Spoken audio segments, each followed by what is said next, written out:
Warning.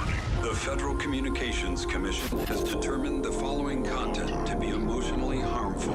Funny things that you think's funny aren't funny. Give me cocks all the time. I want cocks all over me. The Alan Cox Show kicks ass, man. Welcome. Show me what you got. You're not going to see a lot of cocks on TV. Alan Cox from the Alan Cox Show. I don't know what it's about you, but I can't even stand your voice. I think you're the biggest asshole alive. It's going to be a great show. Let's kick it. I'll say kick it, and you'll just kick it with a tasty groove, okay? 1, 2, 3, kick it.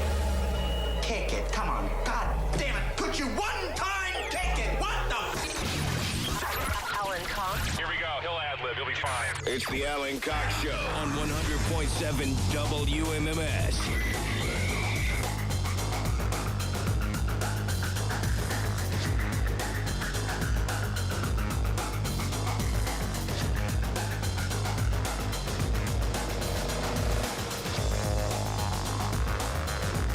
Oh, hey guys, what's going on? Good afternoon. Hi.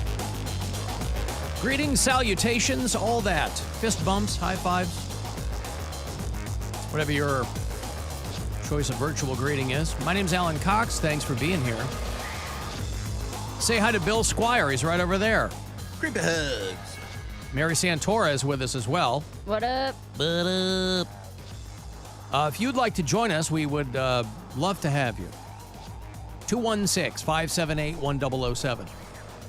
800-348-1007. You can send me a text to 35192. I will see those. Play with your nuts. There you go. That is the first text of the afternoon.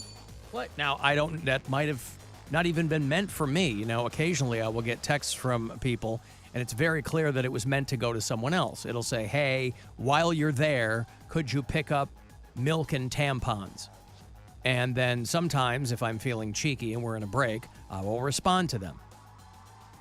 And then they'll usually write back, whoops, that was for my dog.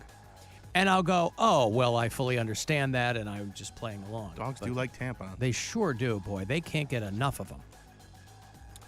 Dip them in peanut butter and whip them into the yard, and they will bring them back all the live long day.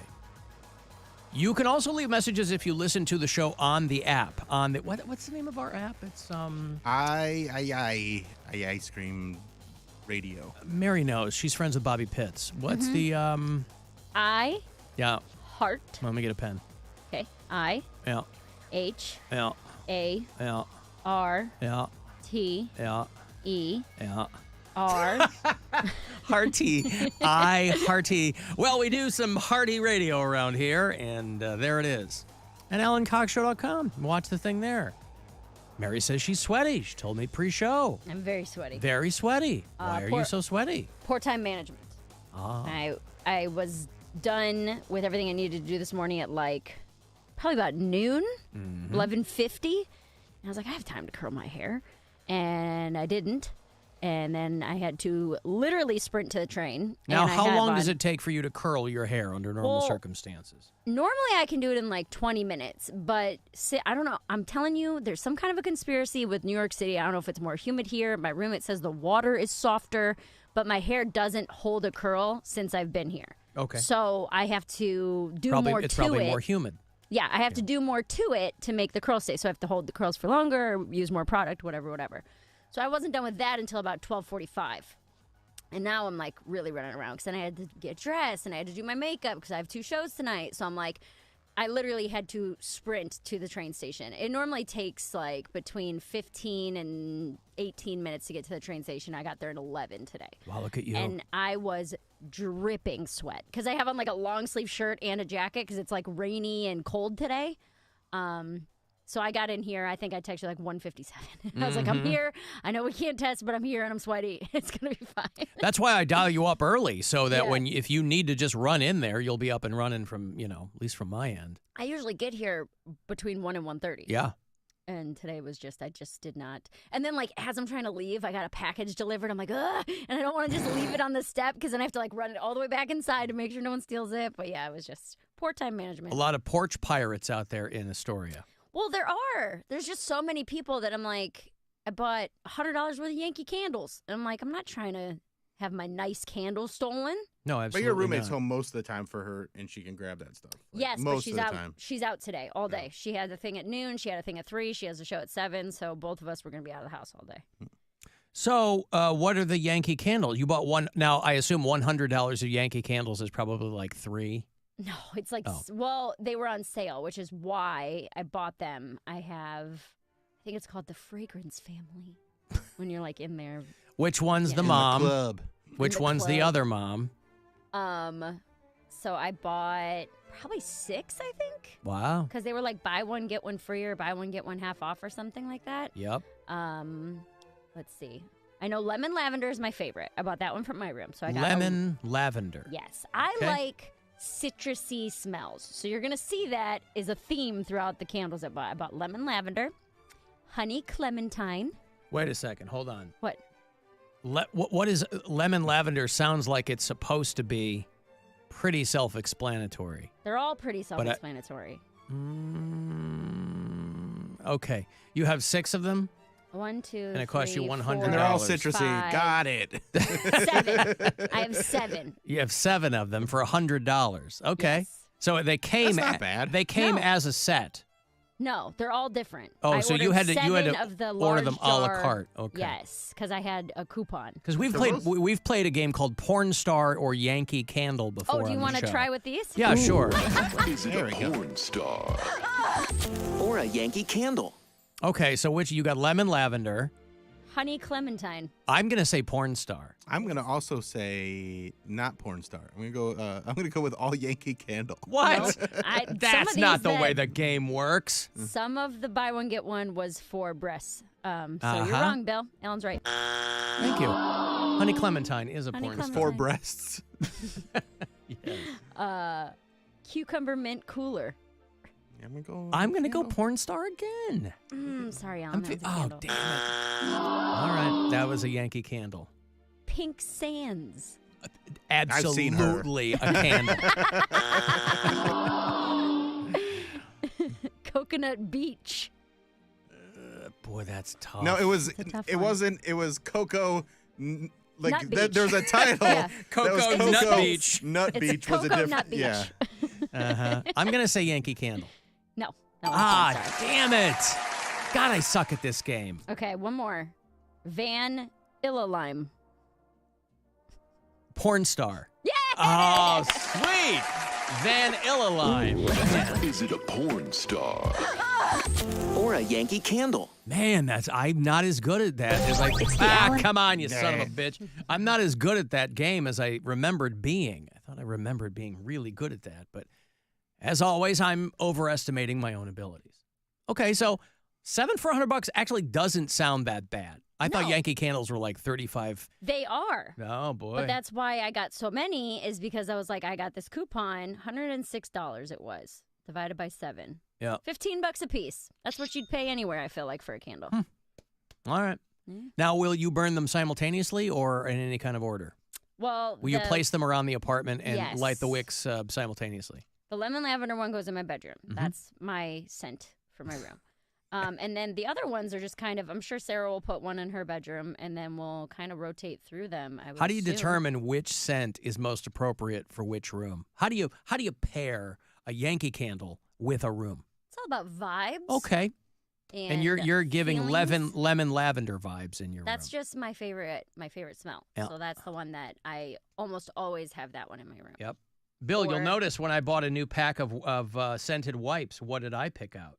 It's Pine. lavender. Lavender. Lavender. That's right. Because I don't know what any of the other ones Lavender mean. and jasmine. Yeah. Ooh. I knew it. They're, all the other ones are like vanilla and fresh sheets. I go, I don't got know a what the hell that jasmine under means. my belt. Yeah. All right. Well, congratulations Thank you. on all the wax procurement. Appreciate it. I've got to take a break. I'll have another chance for you to grab some money. God, how many Yankee Candles could you get for $1,000 or whatever? Get a lot of lemon lavender that way. I'll have a grand for you at 2:30, courtesy of the Buzzard Bookie coming up. It's the Alan Cox Show. On our free iHeartRadio app and your favorite smart device. Just tell it to play the Alan Cox Show. On iHeart.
for you to explore right now, like Alt 2K. A commercial-free look back to alternative from the 2000s. Just take some time, little girl in the middle of the ride. With Foo Fighters, Weezer, Linkin Park, Green Day, the Red Hot Chili Peppers, and more. Just open the free iHeartRadio app, search Alt 2K, and listen now. iHeartRadio, free never sounded so good. iHeartRadio. Some things are never meant to be discussed in polite society. Welcome to Impolite Society. The Alan Cox Show. On 100.7 WMMS.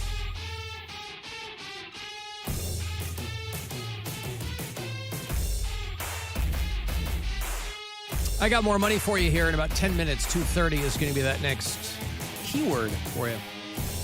Hopefully put $1,000 in your pocket. In time for the weekend. Cavaliers are out of postseason play. Finally fell to the Celtics last night.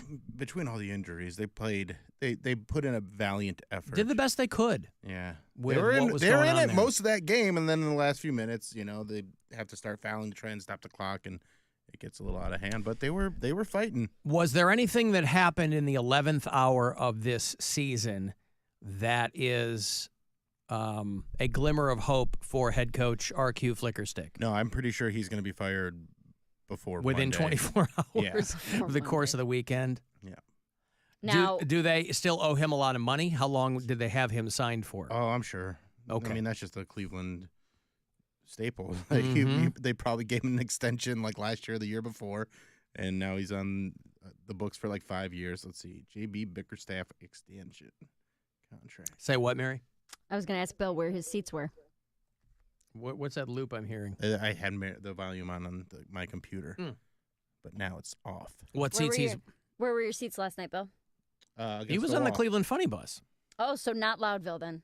Well, because they weren't in Cleveland. I'm just saying, every time you don't sit in Loudville, that we lose. Mm-hmm. Just keep that in mind. Right. Yeah, but they also won plenty of games that I wasn't even there. Yeah, so you have to take that into account. Just letting you know. Let him know what? I'm trying to find the pattern there with. It's his fault. Oh, well, I'm certainly not going to lay that at his feet, but if you want to continue to do that. But the Funny Bus was so fun last night. I love that thing. Yeah, it's great. We have such love a good doing time. I love that thing. It's just a it good is. It's a time. lot of fun. It's like self-contained, and you're not running around. You're on the bus. You're seeing stuff. I got to a point where I just start yelling at everybody that's outside, saying stuff probably shouldn't be saying. Oh yeah, you're yeah. harassing passersby. Yeah, they can't really hear it, but yeah, a little bit. Okay, just like crowd work, Gotcha. But there was one point where there was a bunch of cops had somebody pulled over, and Kristen's like, the cops, they're usually wave and have a good time, unless they're actually doing something. Then they don't take it as serious. And I was like, well, I don't care. And so I was like, play the Bad Boys theme song. Oh yeah, that you do, and then I was yelling at the cops, and they actually did. They had somebody like you were yelling at the cops in the back, and I was like, "What'd he do? What did he do?" Did they tell you? No, because we're not stopped. And then there was another cop in an undercover car, and I just started pointing at him and telling everybody, "He's undercover. Don't be tricked." Mm-hmm. So you were some big laughs. You were blowing up the scene there with the Cleveland Police Department. Yeah, I was just I mean, he was just in an undercover car. He was in uniform, so he wasn't really undercover. Right. He's just in one like a non-marked car is what you'd call it, I guess. I know I did a little bit of yelling last season on one of the buses when I didn't pace myself very well, and everybody got I didn't, and everybody got just annihilated on that bus, and so everybody's.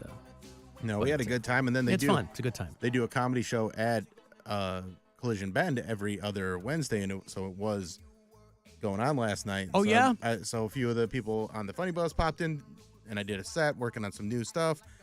And the moment of the night, though, was when the comic after me went up and just goes, Bill farted right before he went on stage, and it is thick. And was that true? Yeah, it was true. Okay. I was trying to sneak it because I was kind of off to the side, so I was like, okay, I'm going to sneak this one out. Like I was by myself for it, but it wafted, and it got them all, and I didn't mean for it to. I thought I was in a safe zone, but it was was a good fart. It really it carried. It carried strong. All right. And they wanted everybody to know that, by the way. They couldn't just play through. No, a professional would have played through. No, I would have probably brought it. Had you already vacated the premises by that point? No, or? I was like, yep, I copped to it. I own my farts. Well, you're on record as that too, so they're not going to shame you. Right. You're a fart your farts guy. I was trying to keep it away from everybody. It just happened to be more, viscous and smell. Viscous. Wow. You laid out what that word means? Yeah, he does. Of course he does. That's what's painting the picture that we're all retching Take that, from. Bill Maher. Yeah, he's you laid down like a humid cloud. Yeah. Yeah. And then they walked right into it. Mm-hmm.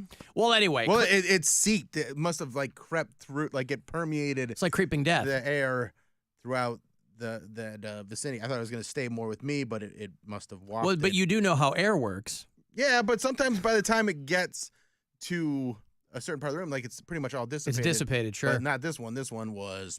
It lingered. Yeah, it was powerful. It had heft, Mary. Yes. I get it. So Cleveland Funny Bus. Bill and I are your hosts, alternating Wednesdays in May and June, and it's a lot of fun. So I'll have tickets for you to win on Monday and Tuesday, but there's probably somebody that said, hey, shout me out on the show tomorrow. There it is. They didn't give you their name. I'm sure they did. Yeah. Yeah. But you can go to funnybus.net and you can grab yourself tickets. I think next week is almost sold out already. The week after that, I don't know how far in advance they put them up for sale, but it's a lot of fun. So funnybus.net will have all the details. I was looking over that Brown schedule. I'm kind of bummed because the Bears are not coming to Cleveland.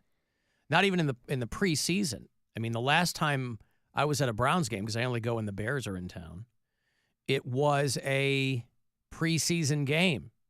James Burge and I went. And the Bears aren't coming. Lions aren't coming. That's my wife's team. And it's kind of a bummer. I mean, they were here last December, but I couldn't go because it was right before Christmas. So I haven't been to a Browns game since the 2022 preseason. It was the last time the Bears were here. They're going to play your Chargers on November 3rd. Oh, maybe I'll with go to Jim that one. Harbaugh, the new coach. How about that? I can make it to that. I think. Are you going to go see the Browns play your Chargers? Yeah, I think so. The Chargers. It's going to be great too because video. everybody's going to boo Jim Harbaugh because of that dumb Michigan rivalry. Michigan. Oh, so stupid. Yeah. The Steelers are my C team. Maybe I'll go to that one. That's the only one that I might be able to get to. The Chargers schedule release video was very funny. They did it as Sims characters. Yeah. And they put Harrison Butker, the kicker for the Chiefs, that was like, women should be in the kitchen and don't have goals and don't, just raise children and be our property. And so they put him in the kitchen. Take that. Oh, I love that. Wow. Yeah. So that must have been a last minute edit. Yeah. They really waited to figure that out. Yeah. What was the TikTok you sent me? Is this legit or? I don't know. This is just stuff going around about him because he kicked the hornet's nest with this one. Everybody was no one was really paying attention to this guy. And now there's people, there's rumors about him being on the DL and stuff like that. So He went to Georgia Tech. Yeah. Yeah. Not the deadly sin sort of pride that has an entire month dedicated to it. Didn't you hook up with that male cheerleader at Georgia Tech in college?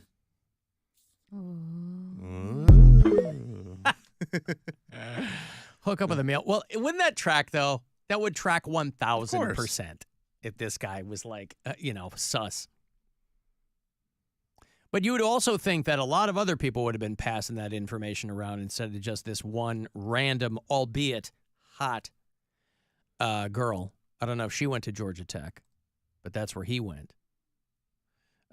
Listen, Harrison Butker has a different take on things than some other people do. The NFL had to put out a statement because of this guy. Because that's what you got to do. When you're the main character, one day, they put out a statement. And they're like, hey, we have a different vibe here. The National Football League. We're not into all the Jesus nonsense. like this guy is. But they have distanced themselves. Not distanced. You know, that's the beauty of being a professional football player, too, in that situation is you're not going to get fired. You're not going to get canceled because you're an athlete. You're a football player. You just go out and kick, and so you're kind of insulated. So, you know, this guy, there's no downside to him and to going to this school and giving this convocation speech.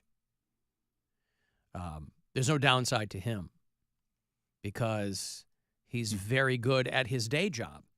And so it's not like they're going to, you know, they'll tell him to, if they say anything to him at all. Andy Reid will call him in. He'll go, hey, you know.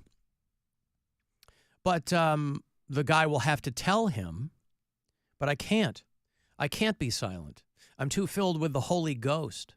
I didn't want to do this. God called me to do it. It's always very convenient. So convenient that God happens to call you to do the things that you want to do. But also, like, you know, people call him a kind of a, like he's hating on his own family because I think his parents are very accomplished people. And so clearly his mom went to college and got her. Your mom goes to college. I'm sorry? It's from one of your favorite films, Napoleon Dynamite. I hate Napoleon Dynamite. And you know why I hate it? Because it's so funny. Because it sucks. You don't like it's anything such a funny joyous? It sucks. It's a very funny movie. I like a lot of things joyous. I derive joy from things that are funny. It's a very funny movie. And Napoleon Dynamite blows. I just watched it I was like a couple 13 weeks when ago. that movie Blows came out. hard. That's why everybody thought it was funny because they were 13. It holds I up. was a grown man and I knew it sucked. I was a grown man and I thought it was funny and I watched it not that long ago. Still think it holds up. Well, it's not for me. Let me give you this money here. This is for you. It's $1,000 from the Buzzard Bookie. Listen closely. I hope you win. Good luck. This is your chance to bet with the Buzzard Bookie and win $1,000 now. Enter this nationwide keyword at WMMS.com. Bank. That's bank. Enter it now at WMMS.com. Alan, I want to buy tickets for the comedy bus thing, but I don't completely understand it, and I want to make sure that I go on one of the show days. Well, the Funny Bus is it's a tour bus through Cleveland, and they have local comedians who are the tour guides. So they're giving you the information as we go along. They're very funny about it, very informative. It's BYOB. And when we do Alan Cox Show night, those are Wednesdays. They do them on all different days, but Wednesdays, we do them in May and June, and then Bill and I alternate weeks hosting, and we come along with you. Mm-hmm. And it's a lot of fun. And they do their tours. They have different landmarks all over the city that they have information about, little jokes about.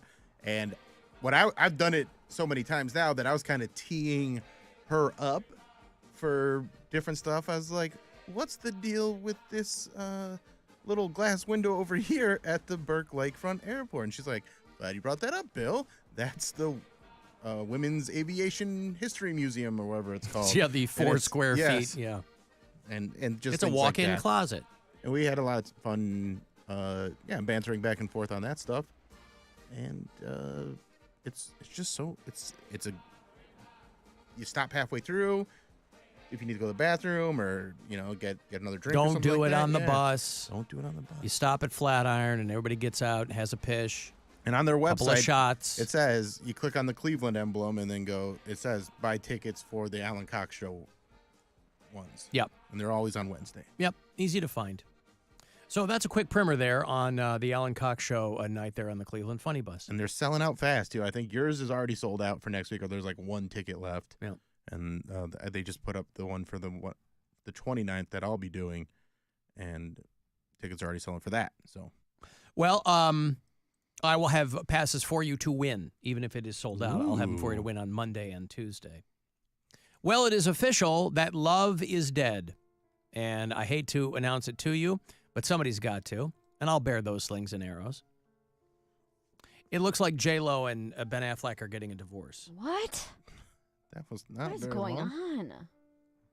You know, everybody present company included, I think fair to say.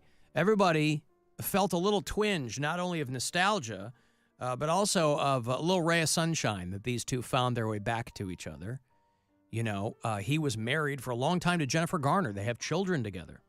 But he and JLo before that were together, and they were younger, and they couldn't make things happen, and they were so in love, but it just didn't work out. And so they both go on. She's been married multiple times, of course, and he was with Jennifer Garner. And their respective relationships didn't work out. And they found themselves. Was she with A-Rod? Yeah, I think she had a stint with him. Okay. I couldn't remember if she was I don't think they got engaged to him for a minute or not. Yeah, but I think they had been. They had both been through some things. And well, there's no hope for a Geely 2. Huh. That's what you were holding out for, That's was Geely 2. Yeah. I got to see Geely 1. No, you don't. Oh, really? It's pretty bad. Is it as bad as Napoleon Dynamite? No. Napoleon Dynamite's good. So obviously at this point it's just a rumor, but they haven't been seen together in public for 7 weeks. And you know that's true because anywhere these two go, there are paparazzi following them around. So if they haven't seen him out, they ain't been out. She has supposedly been shopping for a place, even though they spent a lot of time and money building a house. They got married 2022, a couple summers ago. And it doesn't sound like things are going well. People in the Jennifer Lopez camp are saying that it's largely due to her. Who knows? Ben Affleck has to be one of the most frequently memed guys looking bummed out, though. Yeah. You know, here's him at an awards show, and he's next to her. Like, there's the one that the big meme where he's standing outside smoking, just his eyes are closed and his head's back. Like sad Keanu on a bench. Mm-hmm. The Justice League one or was it Justice League or Batman vs. Superman where he's just staring off into the distance and Hello Darkness is playing? Mm-hmm. So they said the reports are that they just couldn't make it work. They don't have any children of their own, but that Ben Affleck has already moved out of their house. And, you know, she's 54, he's 51. And everybody thought, boy, they made it back together after a long time apart. Because I think to some degree it plays into that thing that a lot of people have in the back of their heads about somebody who got away from them. And for a lot of people, it's high school or college. But for these two, you know, it was 20 years prior. They couldn't work out the first time, and so he gets married, she gets married, they're doing their own thing, and then when the timing works out, they're back together. But he and Jennifer Lopez built a $60 million house. And at least the beauty of this, though, is that you just, hey, that sucks, but you go your separate ways. There's no suing. There's no alimony. There's no child just support. Like a breakup. Yes. They're both very accomplished, wealthy people. There's nothing. Boy, I bet she was not easy to be around, though, when she had to downgrade that tour. Downgrade the tour. Her movie bombed pretty hard. Yeah. Yeah. Well, she got another one coming out where she has been perfectly cast as an AI scientist genius. Ah. Yeah. But I'm a sucker for those kinds of movies, so I, of course, will watch it. When it drops on Netflix. But, you know, her decision, they say that her decision to release the documentary about their relationship did not bode well, ironically, for their relationship. And it's also going to suck, too. I mean, they've both been in the business a long, long time. And, you know, you get tired of there being paparazzi everywhere you go. It's not just like you're walking into the movie theater or you're at a premiere or something. They're watching you go to Starbucks, and that can't be easy. Yeah, and like every moment where he sighs or just, you know, takes a moment for himself, they're like, look at Ben. He hates his life. Yeah. But listen, these two crazy kids, they're going to make something work. Going to make something work. But clearly love is dead. And I mean, if they can't make it, yeah, then who can? He's doing a sequel to The Accountant. Boy, you want to talk about a sequel nobody asked for. I like that movie, but who would have ever thought they would have done a part 2? But Yeah, it's not going to work out. Other people are also complaining that the Golden Bachelorette isn't old enough. You know, they picked a Golden Bachelorette. You want to talk about marriages that didn't last very long.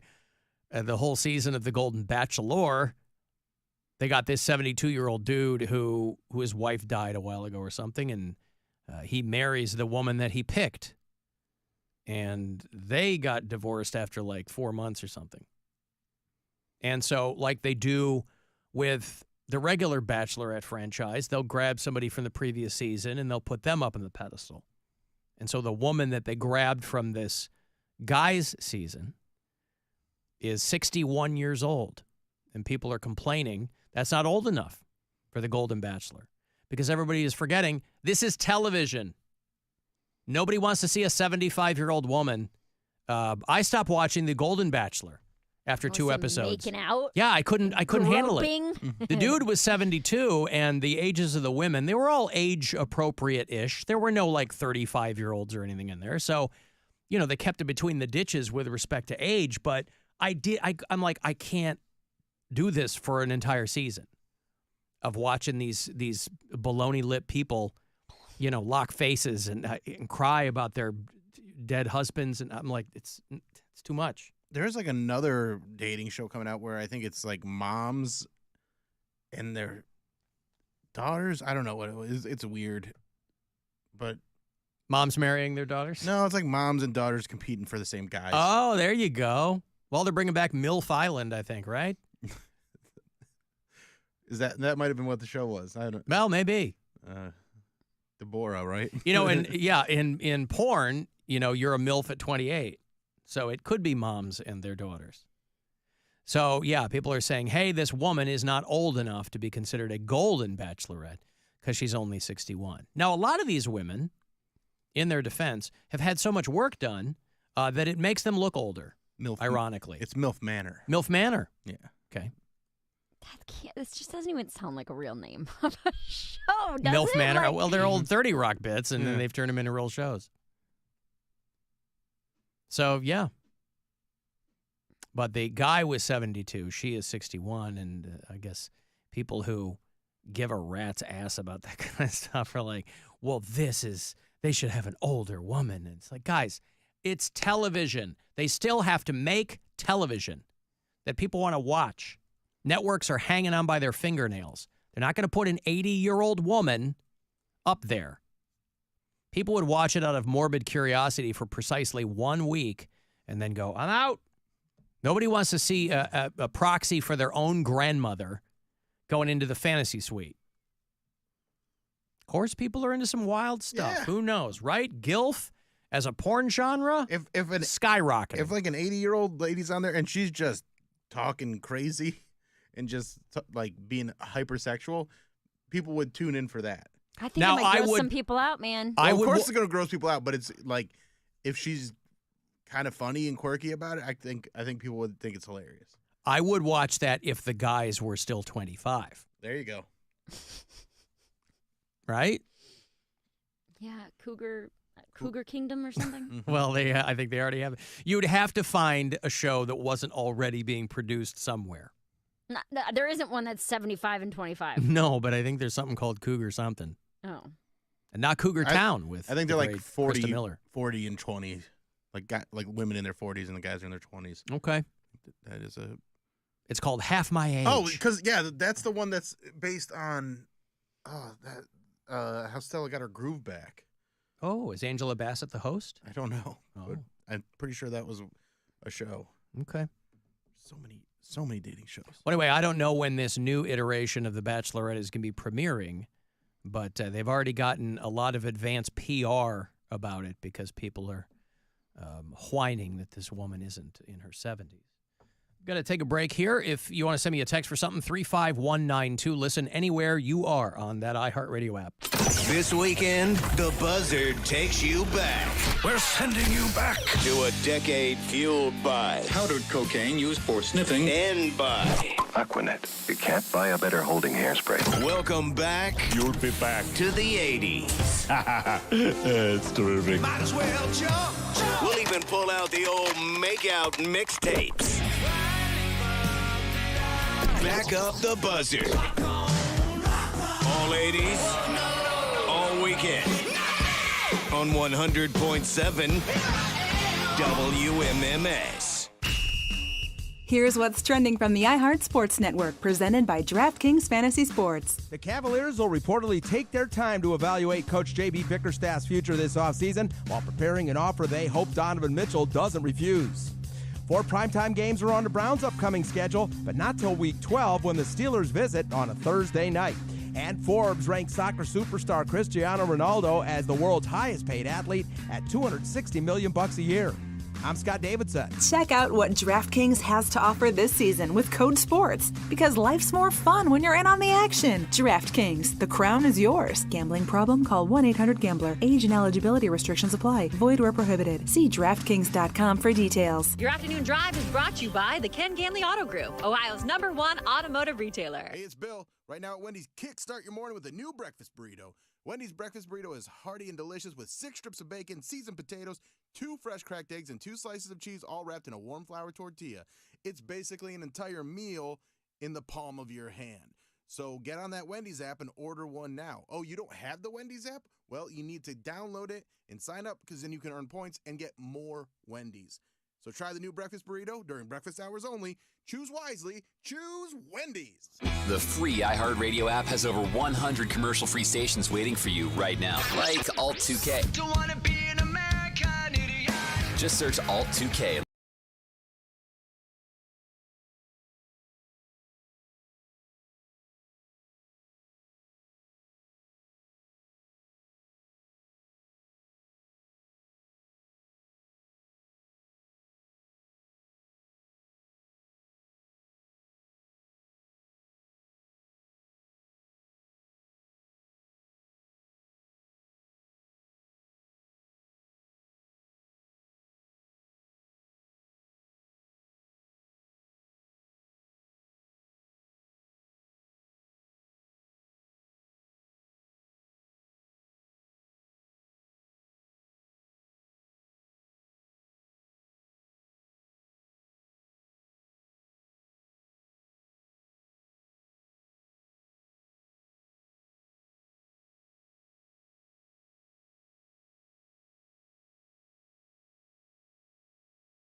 so good.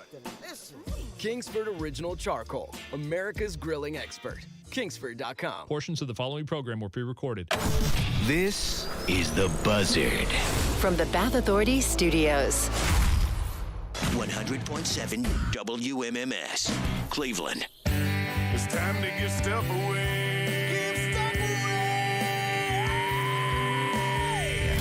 Hey, you want to go see Mushroom Head Halloween? It's an annual tradition in Cleveland, and this year's no different.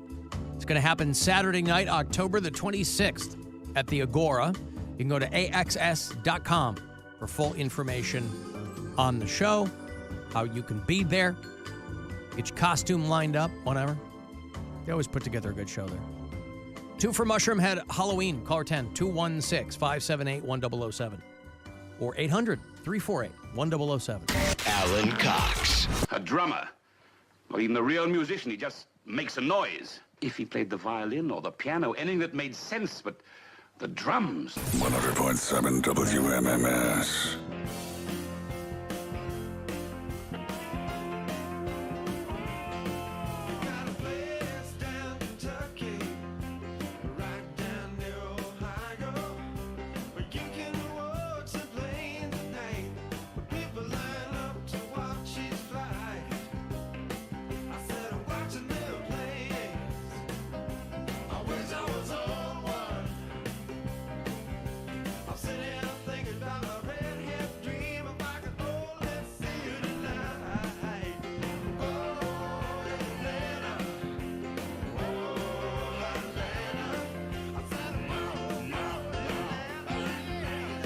We have a lot of bureau chiefs in the great city of Atlanta, Georgia.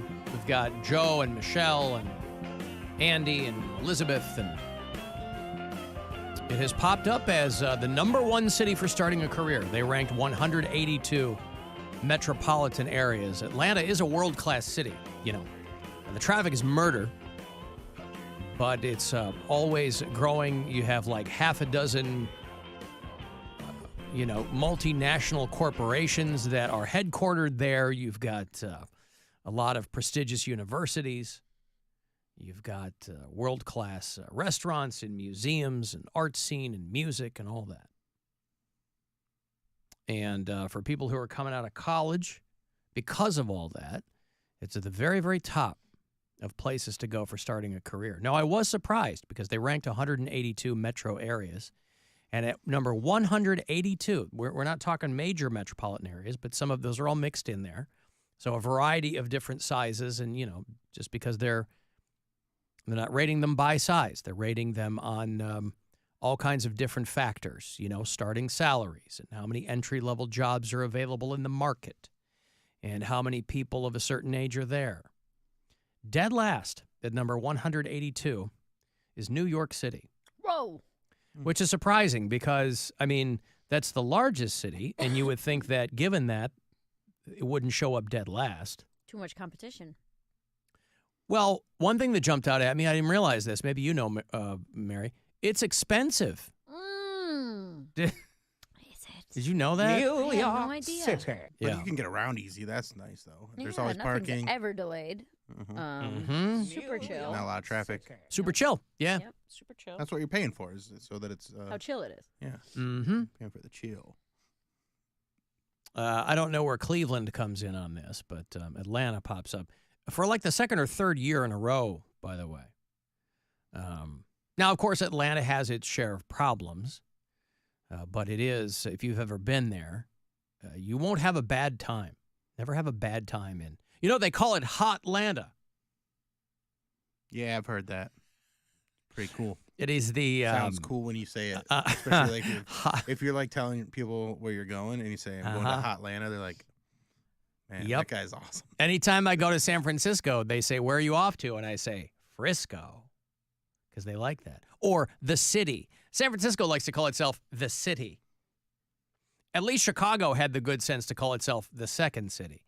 At least they kind of had a little bit of self-deprecating awareness about it. San Francisco leapfrogs all that. We are the city. So congratulations to Atlanta and our bureau chiefs, anybody who listens down there on the iHeartRadio app. Who knows what they're down there doing? Maybe they don't even listen anymore because they're so friggin' busy having a good time in Atlanta. That's why Harrison Butker will never play for the Falcons, probably. There's too many women down there getting good jobs and having fun. He's like, do they have a lot of kitchens in Atlanta? Yeah, they sure do. But I like the petition that's out there. There's a petition to cut him from the Chiefs. And on the one hand, I know there's a lot of people that are bored. I know that people feel that they don't have control over a lot of things, right? A lot of areas of life, you have the illusion of control. You don't really control anything.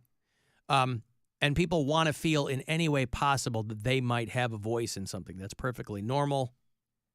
But again, you're not going to get this guy cut. We are in kind of a time in our culture where everybody defaults to the petition, I guess, because they're so easy to put together. Right. Now, that's good if, you've had a house fire and need to raise some money for a family member, but it's just as easy to start one. They say, fire this guy from his football team, at which he seems to really excel. He's got some records and whatever, but fire him for what he thinks as a Catholic. And what's funny about the petition, though, is then you get the right-wing pundits that are like, nobody said anything, like none of the liberals said anything about Deshaun Watson or Ray Rice when they did what they did. Everybody said everything about those guys. But now they're coming for a religious guy, and they're like, we got to stop him. It's like it was nonstop against Deshaun Watson. That was across the country people were talking about. And the people that were defending him, a lot of Christians, a lot of right-wing people are like, hey, there's nothing, no proof. Allegedly. No, they didn't have any charges, so it's fine by me. I mean, listen, if you recall, Colin Kaepernick is also a religious guy, and all he was doing was advocating for black people, and that dude got disappeared. Mm-hmm. So anyone they're trying to cancel Harrison Butker. Like, come on. Well, also, petitions are because people are like, everybody thinks this. When it's like, okay, you and a couple of your friends are mad. Well, they have 80,000 signatures. My point is, you don't even have to have, people want to feel a part of something, and there are no barriers to entry. So it's super easy. And, if you had to go door to door, if you had to canvass with a clipboard, which some people do like election season, things like that, that's hard work. When you're knocking on someone's door and they might want to punch you in the face because they want nothing to do with what you're trying to sell. But to go online and just go, yes, click, as you're scrolling through other stuff because you saw his clip and you go, I don't care for that. I will absolutely sign this petition. And that's your right to do. But it's not going to do anything. So a lot of it is because he slagged Pride Month. I understand that. Listen, there's a lot of boxes that you can check in this guy's speech that there's a lot of stuff in there not to like, right? If you're someone who leans to the secular and to the rational, there's a lot of stuff in there not to like. But there's also a lot of people who agree with him, and that's fine. It's perfectly fine. So I think it is funny when people are like, we've got this petition and this is going to do something. When was the last petition that did something? I don't know. I don't either. I'm always being asked to sign them. I mean, like I said, if somebody came to your door and wanted you to sign a petition, you wouldn't do it. Or you'd go, well, what is this? All day on the streets here. Got a minute? Can you sign this? This is to get something on the ballot. I'm like, I'm not signing anything. Because I don't know if you're lying to me and I don't have time to stand here and find out. Right. You know what I mean? They could say, like, this is for better health care for children, and it's actually for, like, I don't know, legalization of meth or something, and then my name's on that. Mary Santora, already a sex defender, right, is now on record. We've got her signature to legalize meth. Right. And frankly, what's the problem with that, Mary? Why would you be so reticent to have your name on something like that? I'm just saying that was just an example. I don't know what it could be for Hey, man, anything. meth ain't that bad. It could be for anything. Mm-hmm. But, and a lot of the Harrison Butker thing is super clickbaity, too. It's, his unhinged rant. I mean, the guy he couldn't have been calmer. I mean, you might not like what the guy has to say. I certainly don't. He wasn't like, let me get this off my chest. This isn't what I wrote. I got to say this, though. No, he was just saying what he believes. Right. But again, it's another thing that makes you want to puke on your shoes when these MAGA types whine about being censored. Because I don't know what you're talking about. We can't get away from people who can't shut up about how gay people are ruining the world. They're the only ones ever here to talk about gay people. White people have it worse than anyone else. So when you say canceled or censored, I don't know what you're talking about because I hear all of you people not being censored. And that's fine. I'm a First Amendment guy. But stop with the whining about being censored and shadow banned and all that nonsense. But, the petition. I don't know what that... By the way, I would point him to a couple of, I think, impressive women at the opposite end of the age spectrum. Both black women. One of them is 17, a girl named Dorothy Tillman. She's a 17-year-old with an old lady's name. She just graduated with her PhD in Chicago. She's 17 years old. Wow. She entered college at 10 and got her bachelor's and just got her PhD at 17. I started when I was young, first getting my associate's degree in psychology, going on 11, and then since some of my credit hours for that were able to go towards my bachelor's, I got that at 13. And then I was able to get my master's by 15 years old. And then that led to me getting my doctorate degree. Blah, blah, and blah. so Go I'm cook really something. just grateful that the world... Obviously, you don't have skills to be out in the world contributing to society. Go cook something. You're supposed to get your PhD in home ec. Mm-hmm. Should be out there getting your MRS degree. That's why, what he's saying is so insane because you have someone that's as smart and talented as this person that is going to make a huge difference in society and has that ability. And for him to be like, yeah, but what you really should do is be a mom. We need more kids. Well, and she probably still will be a mom, and she'll probably be a great mom. But Mary, to your point, that's kind of where that whole thought process comes from. I get it. Right.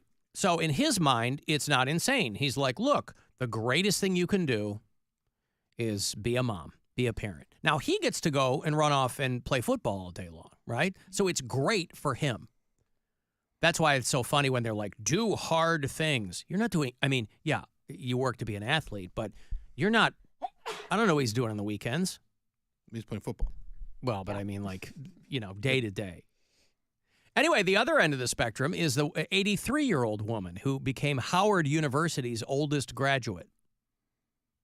I'm always fascinated by people who decide they want to finish college when they're at that advanced age. Because it's purely for the accomplishment. It's not because you're going to go out and get a job as a paralegal or something. You don't know that.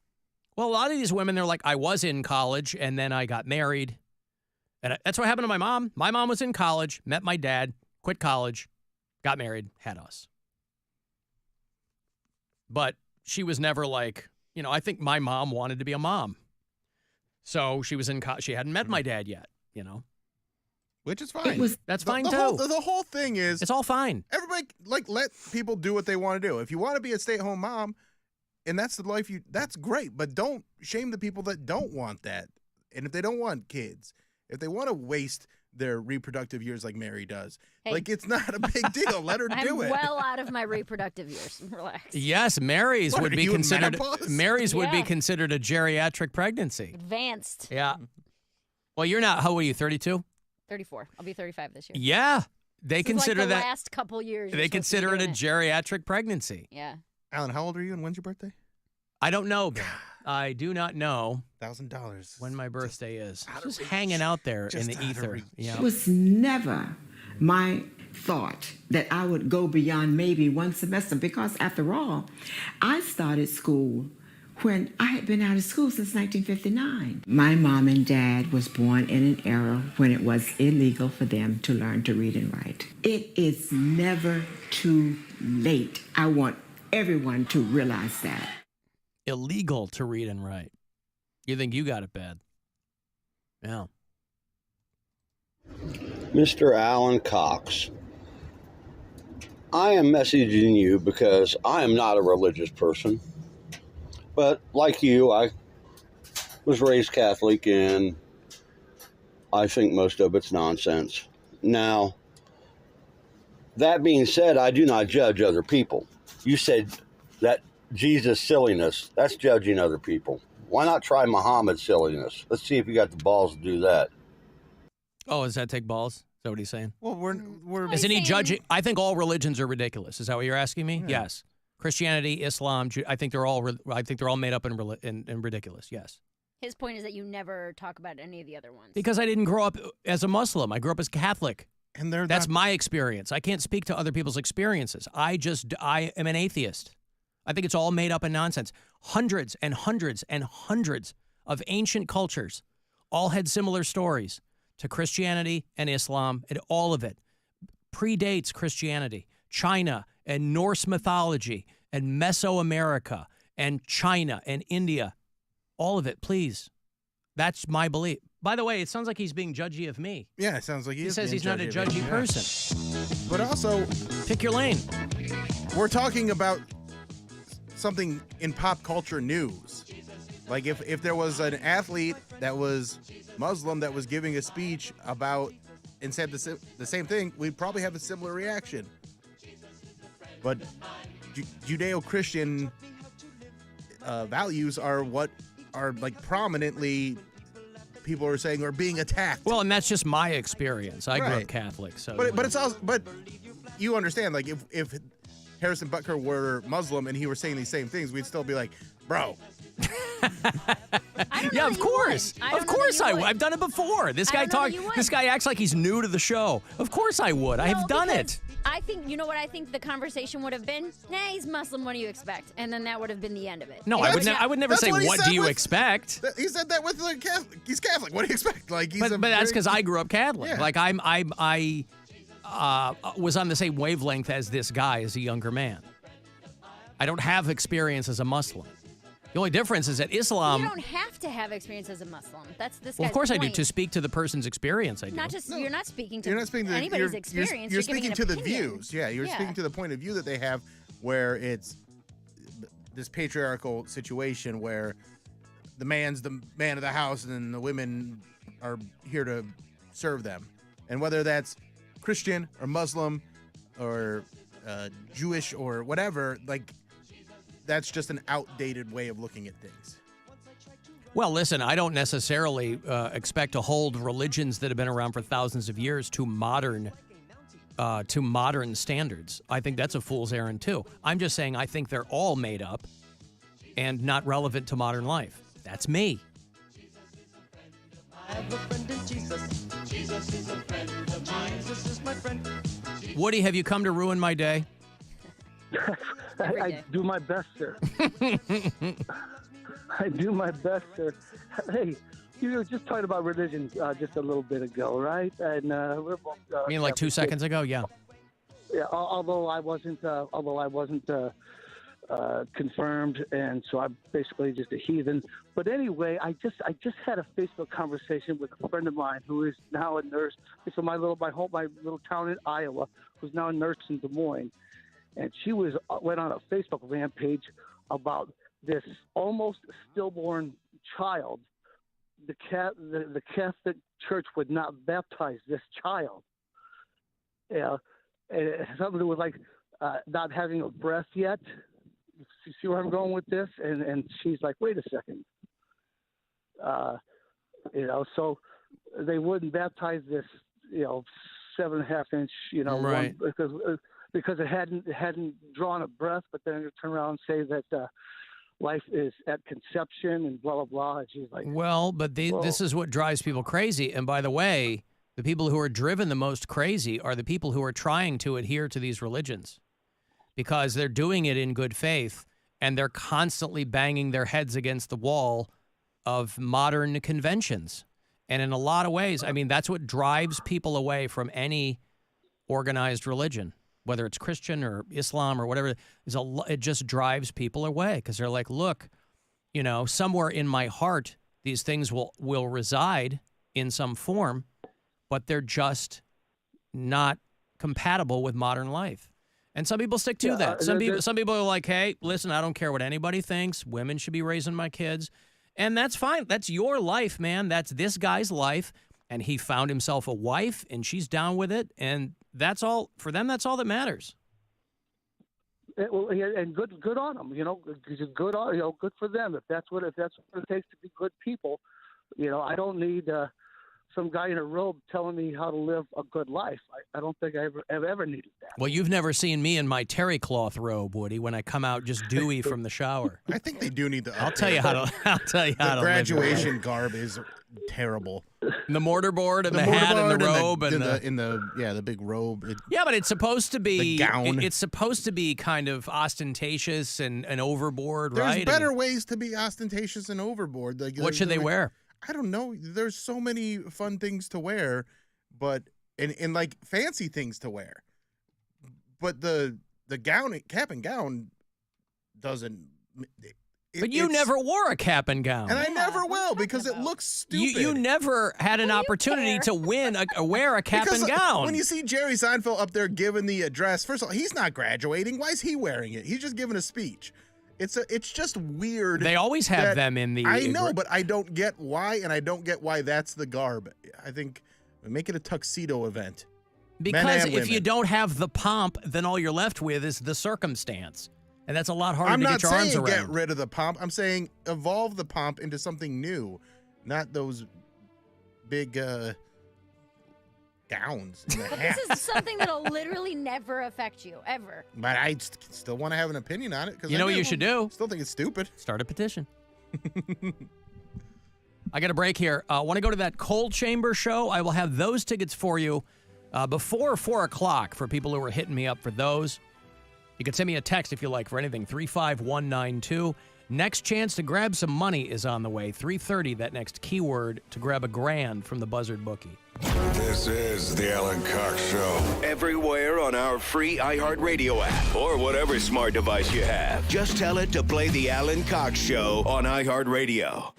From the Universal Windows Direct Weather Center, WMMS Weather. Mostly sunny skies for your Thursday. Highs in the mid-70s. Cooler near the lake.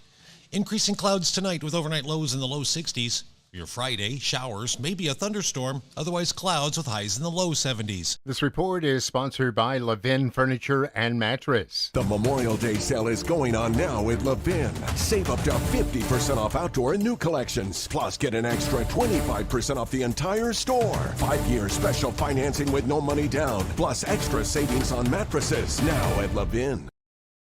It's Alan. Hey, it's Alan for Window Nation. You know what they're doing? Their semi-annual sale right now.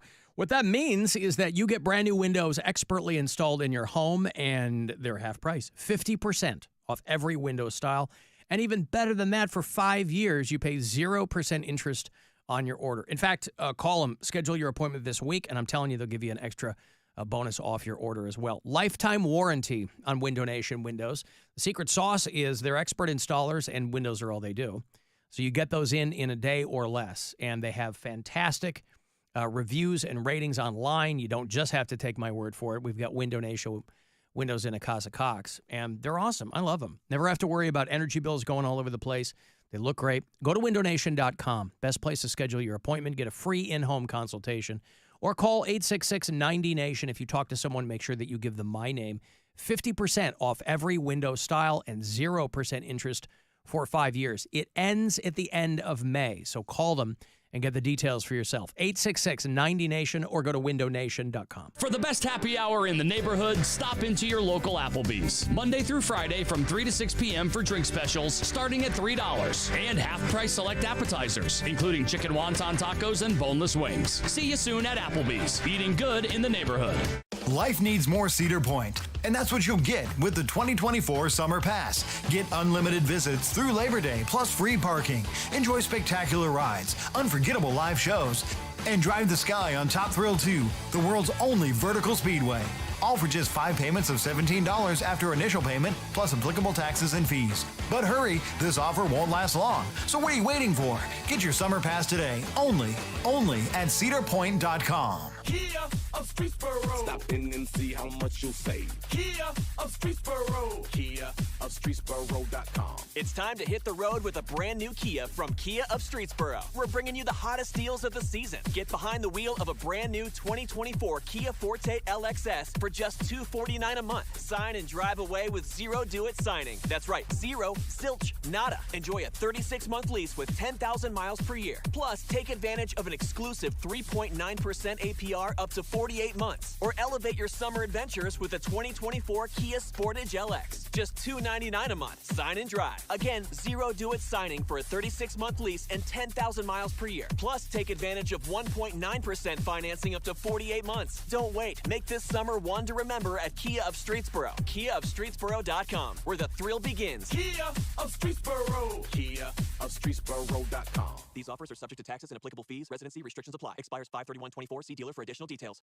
Every business faces challenges, but complicated, expensive, and uncertain shipping shouldn't be one of them. With USPS Ground Advantage from the United States Postal Service, you can avoid all the noise. No more unexpected surcharges, hidden fees, or complex rate structures. It's just easy, cost-effective, and dependable shipping. Tune your business's frequency to success and turn shipping to your advantage. Learn how at USPS.com/advantage. USPS Ground Advantage. Simple, affordable, reliable. Another day is here, and you're ready for it. What to wear? Check. Breakfast, lunch, and dinner? Check. Planning for what's next and how to save for it? That's where Bank of America can help. For your financial to-dos, Bank of America has experts ready to help get you closer to your goals. Get started at one of our Greater Cleveland area financial centers or 24/7 in our mobile banking app. Find a location near you at bankofamerica.com/talktous. What would you like the power to do? Mobile banking requires downloading the app and is only available for select devices. Message and data rates may apply. Bank of America N.A., member FDIC. Do summer projects your way with Memorial Day savings from the Home Depot. With free delivery on over 2 million items, you can make the most of summer grilling and dig into gardening.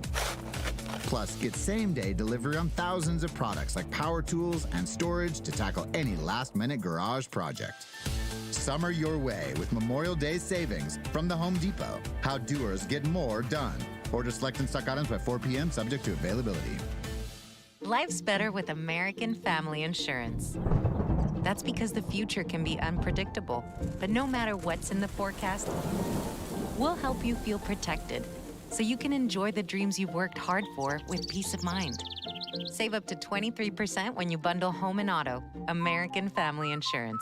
Get a quote and find an agent at amfam.com. Products not available in every state. Visit amfam.com to learn how discounts may apply to you. American Family Mutual Insurance Company, SI, and its operating company, 6000 American Parkway, Madison, Wisconsin. Hey, it's Alan. You know when you have an unused car, taking up money and space, not to mention your driveway, you know where to turn. Sing it with me. 1-877-CARS for kids. KARS, Cars for Kids. It's not just a catchy jingle. It's a quick and convenient way to finally take care of that car. Cars for Kids will take any car in any condition with a pickup scheduled at a time that works for you. You get a voucher for a 3-day, 2-night hotel stay and a tax deduction. Go to carsforkids.org now or call the number you know, 1-877-CARS for Kids. Remember, that's cars with a K. Have you tried Mr. Hero's new Rockin' Reuben? Where else can you get a Reuben for just $1.75 with the purchase of any sandwich? Again, that's a Rockin' Reuben for just $1.75 with any sandwich purchase. I crave the hero. Is switching your wireless service to Total by Verizon easy? Totalmente. And you get unlimited 5G data, $25 a line for 4 lines on the unlimited plan, at an amazing price with no contracts. Should you switch to Total by Verizon? Definitely. Totalmente. Find a store or switch suavemente at totalbyverizon.com. Monthly rate when you activate with autopay plus taxes and fees. Discount begins the month after you enroll. Additional terms apply. See website for data management practices. Hey, it's Alan. We're always looking for fun stuff to do, right? Whether it's a date night or hanging out with friends. Join us on the Cleveland Funny Bus. It's a 90-minute tour through Cleveland's most interesting neighborhoods and entertainment districts. Your tour guide, very funny local comedians who put their spin on the whole shebang. We leave from Collision Bend Brewery. You can bring your own beer and wine. Tours are Thursday through Sunday every week through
from the other day, and I was kind of wondering, what would you do if you won $500 million? Like, how would you change? How would your life change? What would you purchase? Things like that. What the fetch would you do? Just curious. Love you. Hate the show. What would I do? He wants. What would I do with $500 million? Oh, because we were talking about that guy whose like family wants to sue him. Right. You know. I mean, I'm kind of in the Mary camp. Of course, members of my family don't have debt, so all their houses are paid off. Yeah. Every single member of your family completely owns their house. Yes. I don't. I'm the outlier. The bank does. That's right. Even your sister? Yeah. Wow. Yep, my sister and both my brothers. Yep, they do. What would I do? I'll tell you what I would do.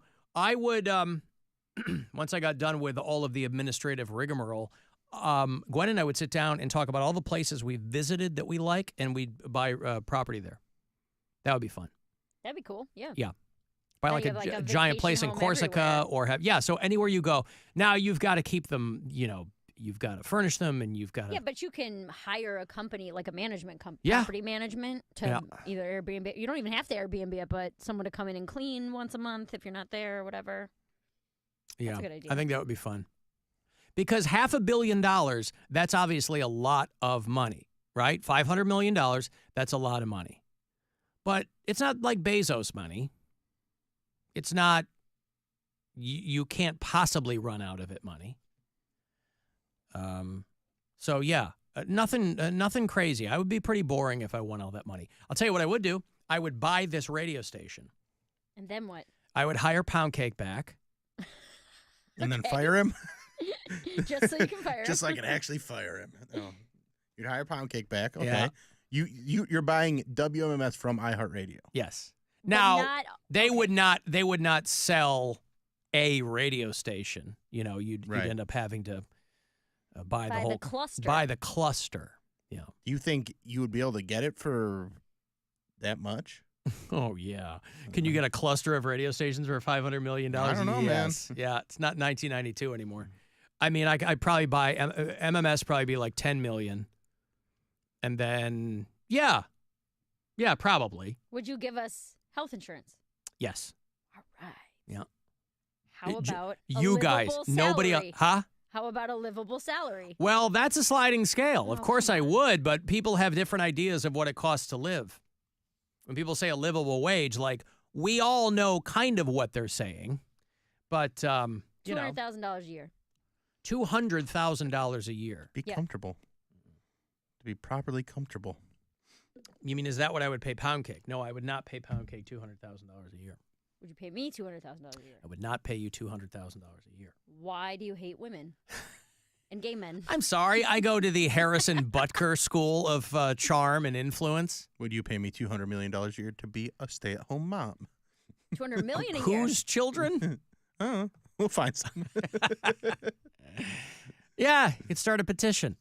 Hey, I want to be a stay-at-home mom. I'm Bill Squire, and here's why I would. Alan, I used to date a Miss Berea, and the winner helps judge the ribs. Ooh. Hey. I also hate walking around with wet meat. That's why I don't go on the log rides at Cedar Point. I get it, because you're dripping. By the way, shout out to our brother in broadcasting, I mean that literally and figuratively, Wayne Dawson over there at Fox 8, who apparently recently had some very serious surgery. He's over there in the morning at Fox 8 with the eternally foxy Natalie Herbeck. And I guess he's been there for a long time. He's a fixture in local media. And I always think of people, I was like, it must be wild to have had your entire career in one market. For those of us in this business who've moved around a lot. This is a guy who went to Kent and was doing radio at Kent. And then he went over to Fox. It's like, oh, I'm just going to go work at my hometown television station. Back then you could do that, right? I mean, when I was, there's a lot of people here like that. Kid Leo, right? The famous Kid Leo. Mike Polk? who was here at MMS for a long time. This was the only radio station he ever worked for. So this is a guy who started at one of the biggest radio stations in the country. The 70s and 80s, those were different. That's when you had like 22-year-olds getting hired to do morning drive in major markets. But that would be wild. You're only in one market your whole career. And Wayne Dawson is one of those guys. You know, I'm in that group of local media people who aren't from here. Fox 8 likes to, their whole hook is like, everybody's from here. Not everybody is from here. They got plenty of people on the air over there who are not Cleveland natives. But then they go, oh, they've been there so long now that they are Clevelanders. Well, Natalie that's Herrick's from Pittsburgh, right? Yes, I believe so. But she's been on the air there for 12, 13 years now. Yeah, of course. So yeah, he underwent some surgery at the Cleveland Clinic. I don't know if there was a. He's famous for that skin flute clip, right? Yes, with Kenny Crumpton. Great clip. That was my introduction to him when I first came to town, and everybody all at once in this audience was trying to get me hip to all of like the local lore, and I didn't know anything about anything, and they were like, "Oh yeah, Google." I go, I don't think I'm going to Google Kenny Crumpton skin flute, and they go, No, it's fine, it's okay, it's all right. It's a banger. But Wayne Dawson, boy, he is a snappy dresser. His repartee over there at Fox 8, which admittedly I only see when I'm taking my car in and I'm sitting there in the waiting room. But otherwise, you know, I guess he's been having, anytime you hear about brothers and sisters in broadcasting who are off the air, that's the number one rule in this business. Stay on the air. And I don't know when he's back. I've never met the man, but he does good work. And you've got to give credit where credit is due. Did he say what the surgery was for, or just major? Penis reduction. Oh, wow. He did. What I read, he did not say. I think he's playing it close to the vest. Alan, how nice of you to give squatters nice houses and good locations. What does that mean? Squatters? Like if you're not going to be in all of those countries that you Oh, I see. homes Oh, in, yeah. that you're going to buy these mansions and just randos are going to go Yeah, live right. in them.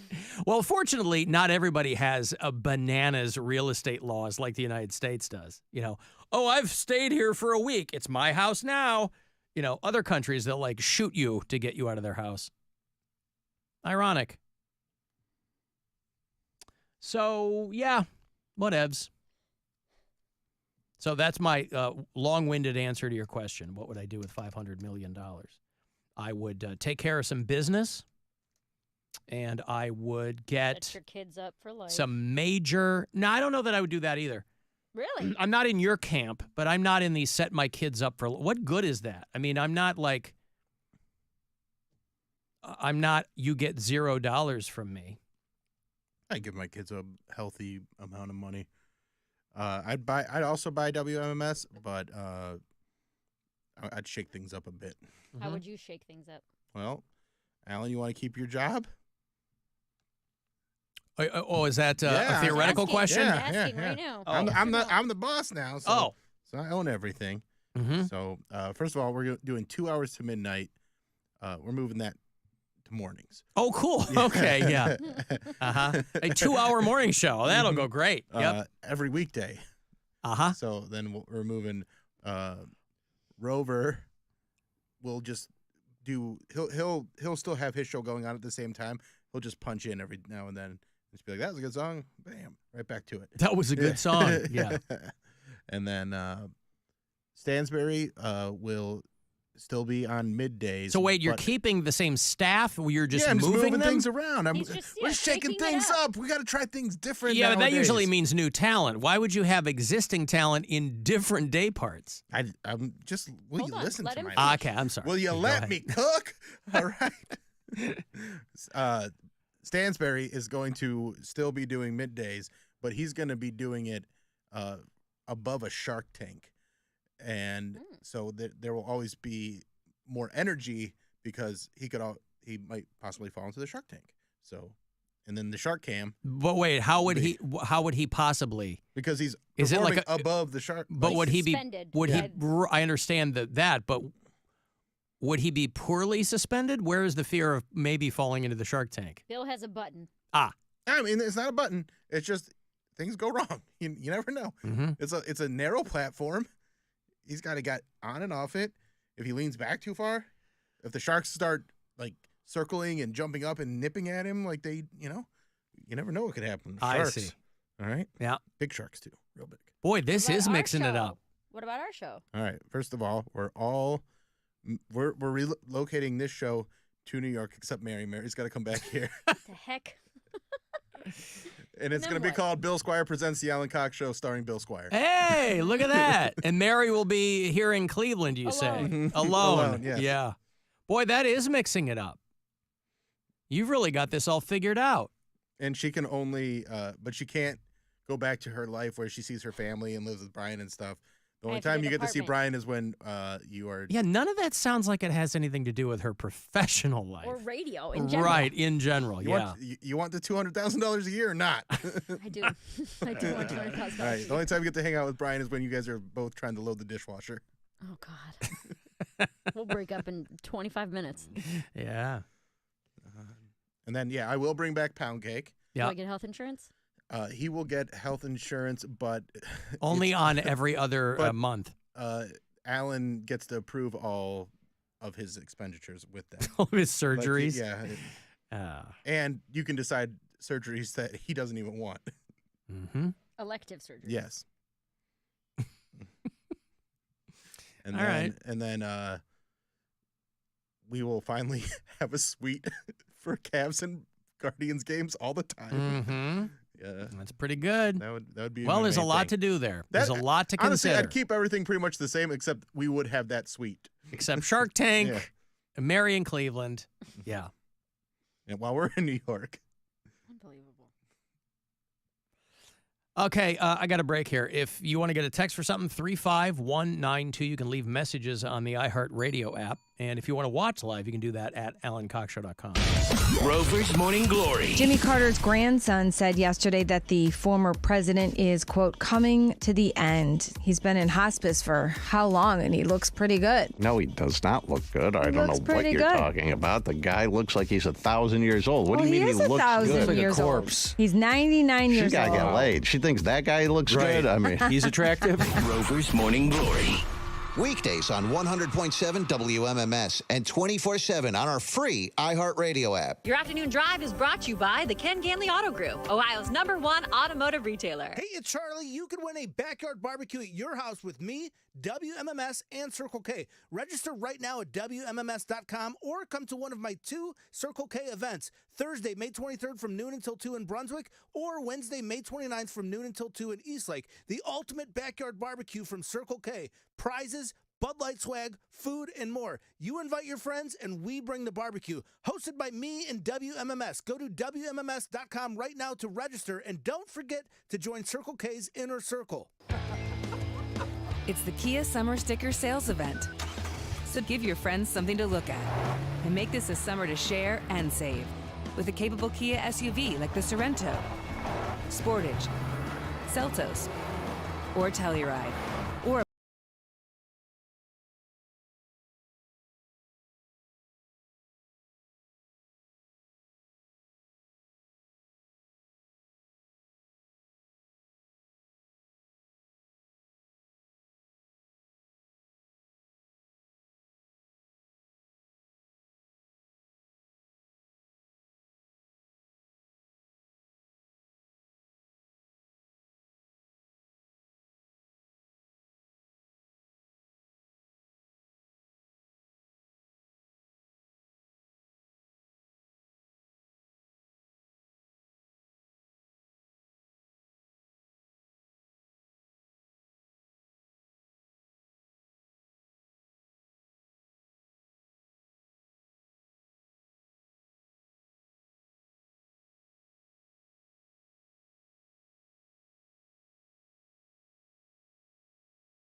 Buzzard. This is 100.7 WMMS. Cleveland.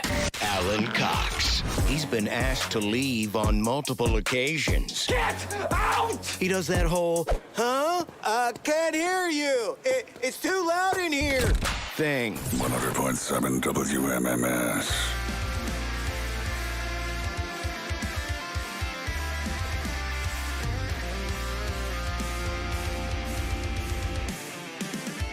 Three 35192. You want to shoot me a text? AlanCoxShow.com. Want to watch live there? You can do it. Thanks to Schmip Schmap for assisting in the video department today. Thank you so much. I do appreciate that. Guardians did not complete the sweep of the Texas Rangers. 7-0, 7-4, 4-0 last night. Rangers win that game. Guardians come home, though, starting tomorrow night, the weekend series against the Twins. And then Monday, Tuesday, Wednesday, they'll be hosting the Mets. Come on out and greet the Mets. And then they'll hit the road again. So, Twins, Guardians, tomorrow night, 7:10 is your first pitch here on MMS. I'm going tomorrow. Oh, you're going tomorrow? Yup. Have you got good seats? Are you all right? I forgot how to drink water. Well, that happens to me at least once a day. I'll choke on water all the time. I got it. Get it together. All right. I got club seats. My buddy, I had bought a ticket, and I was just going to do, like, the standing room thing, but my buddy hit me up. He's like, hey, I got club seats if you want to go. I was like, yeah, sure. I do. Let's do it. All right. Well, it's a Guardians and Kirby Puckett and the Minnesota Twins. That's going to be an exciting game. No, those not the players. Does he play for them still? No. It's Kirby Bucket. He's dead. Is it Rod Carew? Is Kirby Puckett dead? I believe so. Well, how's he playing for the Twins? He's not. Oh. Posthumously.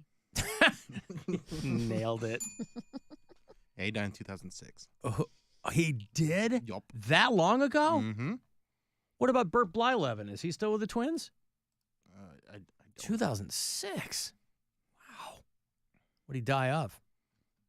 Death. He died of death. Yeah. So everybody does. That kid came up in the Chicago Project, man. He was hard. Burt Blyleven. What? Burt Blyleven. Didn't he play for the Twins? Yeah, but he is not dead. Oh.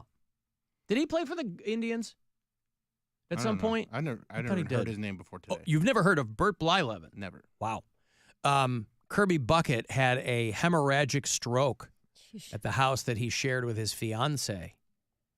He was on his way to getting married, and it just didn't happen. So there you go. Wow, I had He no did play idea. with Cleveland for from 81 to 84. I thought so. He bounced around. He was on the Pirates for a minute, but I thought that the Indians had him for a little while. So yeah, tomorrow night the weekend series starts with the Guardians and the Twins. I got a letter from another house explosion in Toledo, and one of our listeners. Yeah, it's their next door neighbor growing Next door neighbor. Did you see? Did they hit you up too? Yeah. Very sad. My parents' neighbor's house exploded. I used to babysit the mom when she was a kid. She was the youngest of 6. The mom and the mom and son live, and the dad and the daughter die. Jeez. I think they took the mom, and this is outside of Toledo this morning. That latest update that you just got from officials. Yeah, Josh, I actually just spoke to the Delta fire chief, and he tells me that there were 4 people in the house at the time, a mother, a son, their young daughter, and the father. And he did confirm with me that the mother and the son were both taken to the hospital. The mother taken by helicopter, and the son taken by ambulance. Now, they did confirm that they did find the bodies of the father and the daughter in the rubble right here. I can show you right over here is where they found the father and the daughter. They're like, yeah, don't show us too much rubble, all right? We don't know if we're going to get something in there that we don't want to see. I guess they would have already taken them out there, but man, that's wild. It doesn't say why it exploded? Or? No, I'm sure that's probably what they're going to have to try to figure out, but these are usually gas leaks, right? Yeah. Or hits. Huh? A hit? A hit. Like on A hit on a family? Yeah. Out in suburban Toledo? Dude, witness protection. Oh, these people were out there hiding. But the guy who, our listener, said that he used to babysit the mom when she was a kid. Could have been a long game. Wait, so she was in witness protection. That this would be cross-generational. Yes. That would mean that the grandparents were in witness relocation and she remained? Yes. How, by the way, does anybody know, I'm sure somebody knows, but do any of us know how witness relocation works when you've got kids? I read a book I always think about of a family that had a son and they had to go into witness protection agency. Okay. But they the kid gets a new identity too. Everybody They gets a sign new you up identity, but then you grow up with that identity. Yeah. Yes. So you just go on living your life That's who under you that are as- forever. Okay. Yeah. In that town or whatever. Yeah. Because it would work best if the kid was real little. Right. And didn't know any better. But if you're like 13 and they're like, "Oh, your dad ratted on the mob." It'd be so hard because that's one of those things that would work way better before the internet. But now the kids are still able to probably get in touch with their old friends. Yeah. That was part of this book, is that the mom wouldn't stay off Facebook.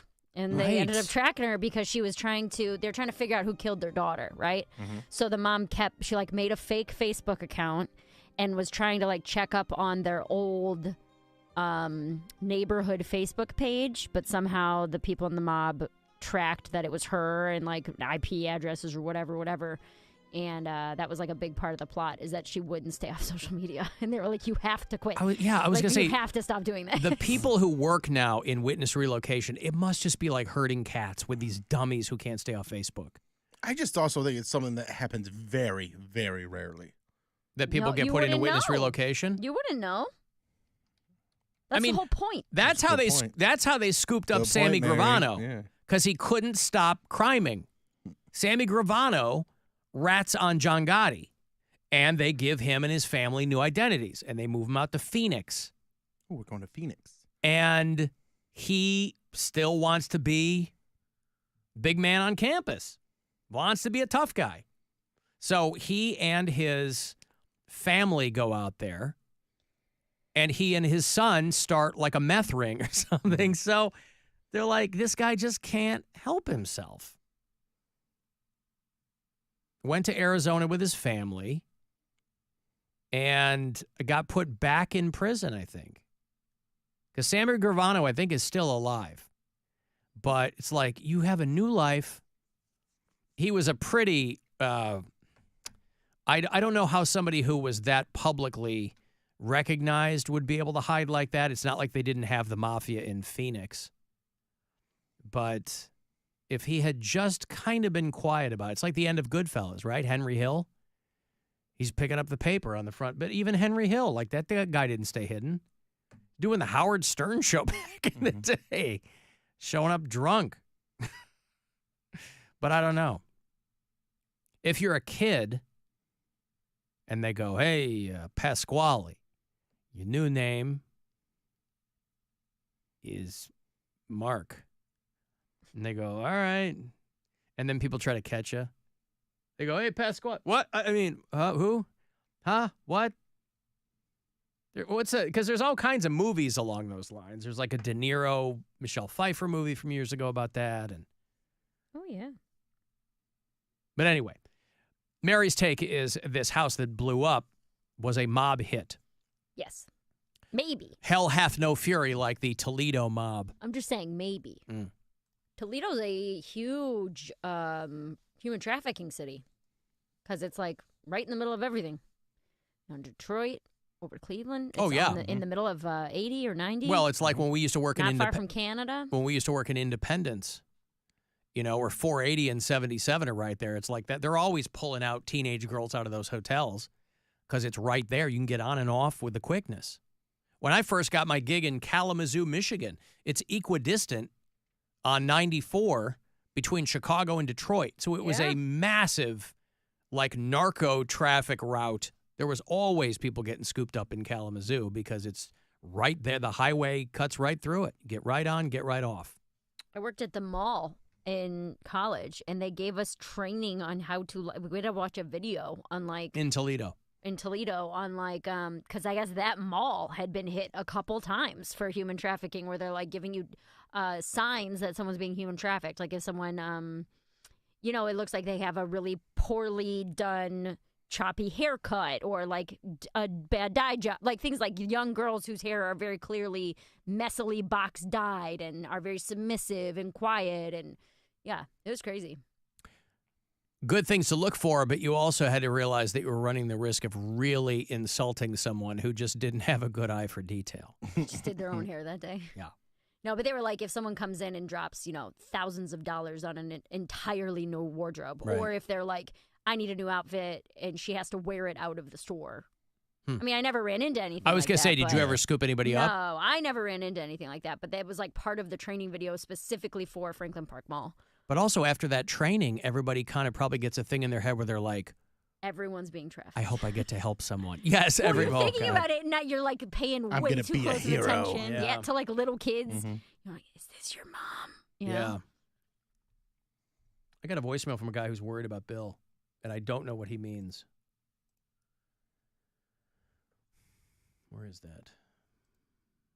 Yes, Alan, I'm concerned about Bill. He's hanging out with the guy who looks like a 90s cokehead at that bar that just opened. And the girl with the large breasts is a cam girl, basically showing her beehole. What is he talking about? He's talking about Pants and Tommy. Pants and Tommy? From my podcast, Cleveland, What, America. But what bar is he talking? I'm not one even allowed to Pants bring owns. it up. Yeah. He says he looks like a 90s cokehead? What does that mean? Pants looks like a retired wrestler. Not a 90s cokehead, but Pants has never done cocaine, so... And they're my friends, and we do I a didn't- podcast at the bar. Well, he got it. It we, sounded we do it's- the podcast when the bar's not even open. but it sounded like he saw you out somewhere and was okay. I didn't know what I he think was. he's just. I think he's just Yeah. speculating wildly that I'm living some wild and crazy life. Well, when- that's what I wanted to know. I was like, "Ooh, this might be good." No, I run the shows that I do each week. So Tuesday, Wednesday, Thursday, I'm doing dare you. stand-up shows, and then I have a lot of weekends where I'm doing shows. This weekend is the bar's 1-year anniversary, so I'll be there on Saturday hanging out. Is she showing her beehole? On OnlyFans. Ah, I see. Wait, that wasn't the whole message. Dare you? Yeah, that's why I was like, you cut it off. No, I didn't. He was like, I don't. Play it No, again. that was it. That's why I was like, I go, what's happening here? I thought like it sounded like he saw you out somewhere. He may have. I mean, Oh, I okay. do go out, but if I'm out, like, hanging with, these are my very good friends. No, I was just saying that would be a good story if you Yeah. were like, oh, so anyway, I was out and this girl showed me her butthole. Yeah. Like that's a good story. Yeah, you gotta. She's never shown me anything in person. Like, But I don't know that. she's I- got- you know. oh, yeah. All right. But we got to get a good buzz going. I mean, people on OnlyFans, you got to get some word of mouth. Wait a minute. Do you subscribe to Tommy's OnlyFans? I did before she was on the podcast. I actually still do, but I don't look at it just because it's like just to support her in a way. Well, just That- give her $5. Why do you? I mean, I don't that's know, it's really just- weird to me. Yeah, well, you're weirded out by that stuff, and I don't. Subscribing judge. to your friend's OnlyFans isn't weird to you? No. Like someone that you see and interact with on a daily basis? No. Alan, am I alone here? Don't draw me into this. I mean, I've got my boundaries on things, but it's whatever. Oh. I mean, first of all, okay, I will say this. If you saw your friend naked, big deal. It would be like, okay. But if it's somebody who's like publicly available to do that, it's like, all You right. can see it all on her Twitter. Well, that's what She I'm talks saying. about it Like all the time. Right. So Right, but that's your friend. like I though. didn't see But I would she's- like it's just a naked body. I would not want to see your sister's OnlyFans. That's what I mean. Well, that's your sister though. This is a friend of his. But it's he's probably I knew her from very that. close with her. Yeah, but I can be very close with her, and also, the way you look at sex and the way I look at sex is very, very different. Like, it is not this thing where like seeing those videos of her or seeing her naked or anything like that doesn't make me go. I don't know. It's just something she does. It's I just not a had big deal. A friend of mine request foot pictures from me, And I was so upset about it that I told him I didn't want to talk to him anymore. Because I was like, this is That's all I gotta do? This is wildly inappropriate. You are crossing a boundary because you know me, you know my boyfriend, and now you're asking for sexual content from me. These are boundaries that need to be set with each person. Yeah, I've seen our friend Leslie. She does burlesque shows, and I go there to support her at that. Yeah, I would not want to. She's not stripping naked. Or burlesque is pretty down to the nuts and bolts. Pretty close. Yeah. I don't know, man. She's down to just basically like a thong and pasties. And some girls just really, really want people to see them naked. I get that, but I feel like for that to be your opposite sex friend, that's a little weird to me. I would, if I had a male friend, I'm saying to me, if I had a male friend who was on OnlyFans, I would not subscribe to their OnlyFans because they are my friend. Well, you're not a very Did you ever good sleep friend. with any of your friends? Maybe like back in the day? One. Right. Well, I slept with a lot of my friends. That wasn't like a line that I crossed because I don't like being friends with people after we sleep together. I don't think there's a point. Yeah, we can go right past that. So, but to his point, if it's not a big deal to either of them, yeah. Now the paying for the OnlyFans and not looking at it. I mean, listen, if it shows up in my if it shows up in my feed, if you buy her a drink when you're out, that's the same amount of money. I do sometimes buy her drinks, but I don't that's know. my point. You don't have to be subscribed to her OnlyFans to support her. Let him spend his money how he wants but I do. to. So, I mean, there it is. Bill is supporting small business, Mary. Mary, you don't even subscribe to my YouTube channel, so you shut up. Yes, I do. Do you? Yes, I do. Check right now. I know that I do. What do you need me to send you a screenshot? I know that I do. But that doesn't cost anything. No, but I'm saying like. But you can do that for free. He's a better friend because he subscribes to her OnlyFans and stares at her boobs. Oh, I see. I scroll past them. No, you don't. I look at them for a little bit. How do I even see who I'm subscribed to? Just I go don't to even my know channel. How to do this. Oh, but yeah, I don't know. I just find that a little weird. Mm-hmm. That you would want to have your friends. Well, it's not like that's how I do all my friends. Tommy has got a very certain look that's better to look like. You know, I wouldn't subscribe to Alan's OnlyFans. Yeah, but you Alan would. is a boy. Yeah, you would. Trust me. There's plenty of. I have plenty of friends that I wouldn't subscribe to their OnlyFans. That makes it worse. You get that? Because she's super hot. What you're saying right now is that this is not. Okay, maybe I have a weird view on friendship, but that's not a friendship. Nobody's saying weird view, but you do have a much different. You have a much different relationship with sex than a lot of other people do. Sex and nudity. I feel like if you think I'm hot and we're friends and you want to see me naked, we are not friends. You are you want to have sex with me. If you think I'm hot and want to see me naked, that's not a friendship. But somebody wanting to see you naked is different than if you had pictures easily attainable. That's different. It doesn't different. matter if they're easily attainable or not. Well, yeah, because they clearly don't have a problem with anybody seeing them naked. Well, we have friend or foe. But we have a really good friendship. And like I'm very respectful but of her. Is it a friendship if that's not an ulterior motive, but that's I feel like friendships are non-sexual. And you very clearly are attracted to her. But he's not having sex with her. He's not having sex with her, but he might be doing other stuff. Oh, I have in the past. That is sex with him. She knows. Weird. That's not weird. Not to that's us. Not weird. We don't care. Well, that's weird. Yeah, now that's weird. That's weird. But that is sex with himself, Mary. But it is not a friendship. There's a difference. There's a difference to me. Why is it not a friendship? Because you don't want to have sex with your friends. It's their friendship. No, some friends you do want to have sex with. It's very strange to me. I did not know. I'm just saying.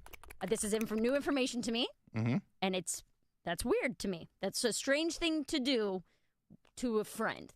Like I said, that guy, I've known. He's not doing anything to her. No, but it's a weird. I think that's a weird relationship to have with somebody. A lot of weird relationships. Yeah, it works for them. And again, if you two are both cool with it, great. That's just to me. We're not worried about it. Strange. Like I mean, and like we I said, talked about it a lot on the show. If you had a super hot guy friend, and I'm excluding Bill and I, obviously. If you had a super hot guy friend who had an OnlyFans, you wouldn't look at it? No. I don't mean telling him. You wouldn't on the low No. look at it? I wouldn't want to know because, like I told you, But it's a naked then dude. It's a naked it is dude. my friend. This is someone I have to see in real life. But what is your head going to explode when you see would them the next change time? the way that I interacted with them. But it's no yes. different than when you have a dream about someone that you're having sex with them, And then that's you wake. weird. Yeah, for like a day. But not if I'm actively seeking out. You have to actively seek out these pictures. You Right. are doing that on purpose. Yeah. It's not like you're making it like, oh, it just shows up. No. Well, it does also just show up in my feed, like on Instagram and stuff. I don't know, man. I think it's And I weird get it. that you think you can't be friends with someone that you would also want to have sex with. Then that's not a friendship to me. How?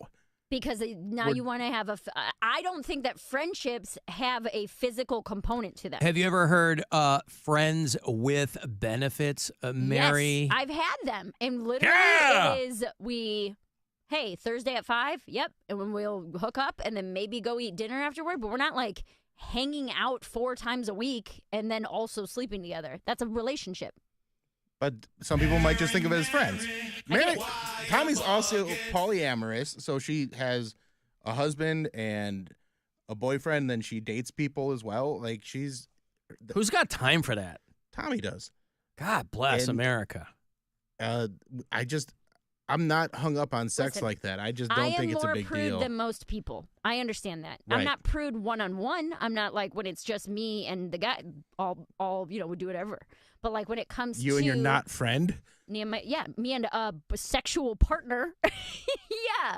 But what I'm saying is like when my friend requested foot pics from me and I knew what they were going to be used for, I was so like I felt Maybe he was a talent agent, Mary, and he was He just was trying to not. get his stable of foot models together. I felt violated where I was like, how could you even ask me this? I would be Like, so flattered to be like, oh, you want to call me? No. I don't think Oh, either someone wants to- I don't think either one of your takes is weird. Some people are like, yeah, that's my friend. Other people are like, it's a naked person. I don't care. We can still But hang there's out and do so whatever. many naked people. Right. You know what I'm So saying? Like, the you law can of look at averages says any some of them naked are going to be your person, friends. But you don't have to seek out your friends, is my point. I'm You can seek but I'm out friends other with her naked. because I saw her naked first. That's weird to me, too. Well, that's funny. Yeah. Oh, we became friends We because I saw did. her boobs. That's weird to me, I too. love it. I found her on Instagram, followed her on OnlyFans, and then. So what's that first message? Do you want to be on my podcast? Yeah. Boobs. And so she was a guest on my podcast when it was the Bill Squire show, and then a year later had her on again for the 1-year anniversary of the show, and then we had her on. Then she started coming on the show every week, and I mean, that's how Erica got on this show. Was saw her boobs. That doesn't make your girlfriend feel weird? Or you don't care? I don't care. This was two girlfriends ago, though, right? Well, that I'm was two talking about girlfriends right ago. now. But right now, no. The other night she said, I had a dream about Tommy's boobs. Is your girlfriend on OnlyFans? No. Okay. I would not be okay if I knew Brian was subscribed to an OnlyFans of a friend of ours. I would not be okay with that. Well, that would be strange. Yes, that would be weird because you both know that person. That's exactly the situation Bill's in. With him and With Tommy? He But he there's has a just the two of girlfriend and them. is subscribed. No, he has a girlfriend and is subscribed to a friend's OnlyFans. But does That she is know her weird. too? Yeah, they met a few times. Oh, okay. So Yeah. it's a mutual friend. I would be very uncomfortable. Like, that would be a discussion. Like, hey, this is And then I'd be like, messed okay, up. if that's a deal breaker, bye. Oh, If really? If she said, hey, I'm uncomfortable with you following this person that you see all the time. I don't want to change who I am. Because it's not a big deal to me. Bill Squire, So everybody. why is it a big deal to you? I'm not There's no compromise in your Someone that mind. you love, No, it's someone that you love saying, what you're doing is hurting me and I don't like it. And you would say, hit the road. Sorry about your luck. I'd be like, well, I don't think it's a big deal, so if But they're telling you this is a big deal and this is right, hurting and I'm me. saying, well, this is who I am. This is who I've been the whole time. You had no problem with it. Why is it a problem now? But yeah. Wow. Yeah. I mean, feelings in relationships do change. Somebody might come to Right. the conclusion that they are not cool with something. Yeah, and that they go, were- all right, well, Okay, see you later. Well, that's another way to do it too. That's crazy. To you. That, to me. Yeah, no, I mean, understood. I'm the one saying it. These Understood. are all my opinions. Right. But the implication is that he's crazy. Yeah, to me, yes. That's a wild thing to do. To me, yes. Yeah, well. Like I said, I'm much more open about sex than you are. And I know that. I'm a very monogamous, like, don't even, I don't know, look the other way kind of a thing. But Let's look the other way. like, don't, like, okay, oh, the girl's hot. You know what I mean? Like Like that I don't meme know. where the guy's looking at the girl who walks by and like, the hey, girlfriend's. knock it off. What are you Wow, okay. Oh, you don't even want that. It's fine. Like, if You we're in don't public, want to you see acknowledge that he has no. eyes in the world. I understand that you're going to find other people attractive. Sure, fine. I don't need to hear about No, it. One, And sometimes they have OnlyFans, and sometimes they're your friend. Don't make a But big show about it in your presence. don't make a big show about it. Or the friend thing is like, I don't know. That's a boundary to me. That's crossing a boundary to me. All right, well, listen, man. You got it. Whatever makes that whole thing work. What you got to do. Yeah, I got a break. I'm I way don't late care.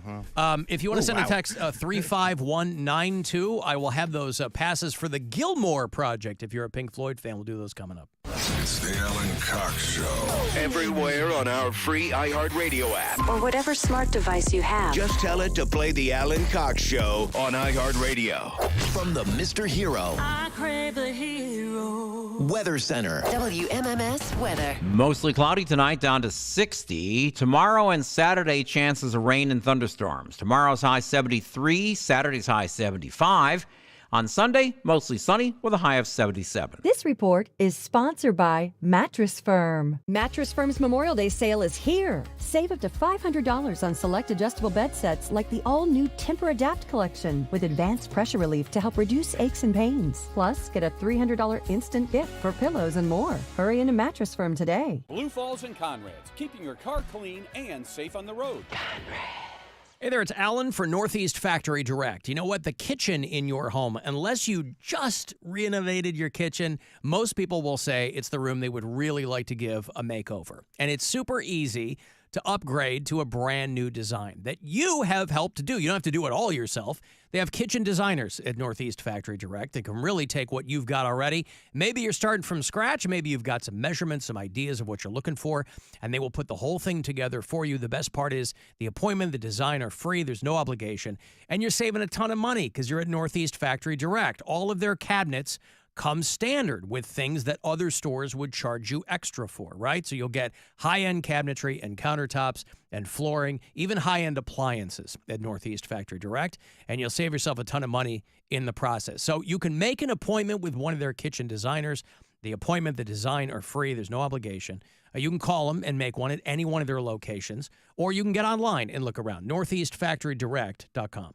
Hey, McKinsey here. You've got questions, and I've got answers. Where can you sign and drive a new Kia from just $259 lease per month?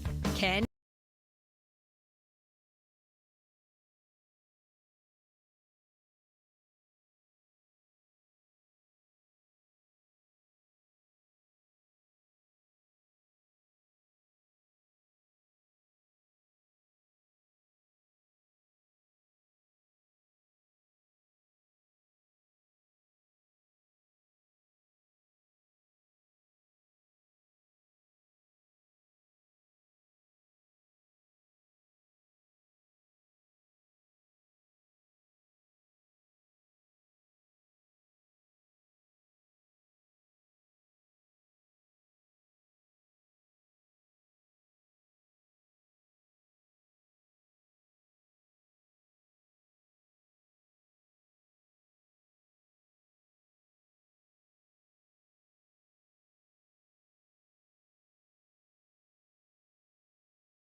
100 plus locations today. The free iHeartRadio app has over 100 commercial-free stations waiting for you to explore right now, like Alt 2K.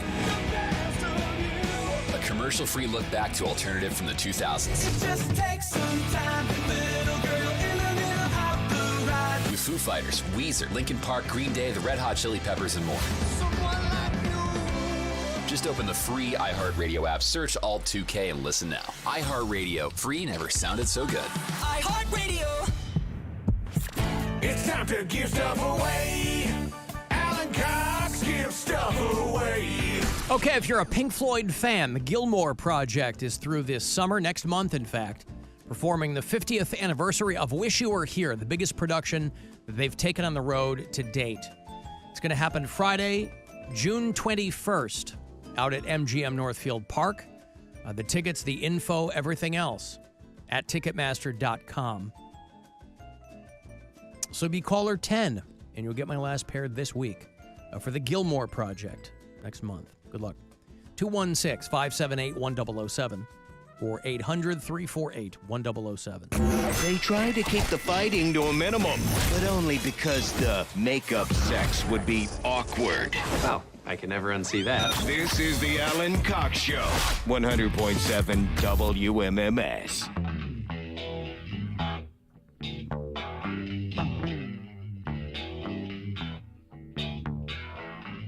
I'm looking forward to that Brit Floyd show on Sunday night. Hosting some listeners in the Skybox.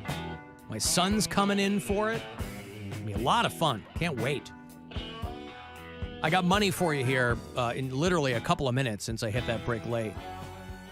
Courtesy of the Buzzard Bookie. You want to text me for something, 35192. As you might suspect, people have thoughts. Yeah, I bet. They've got some thoughts. I'm a prude up type bitch.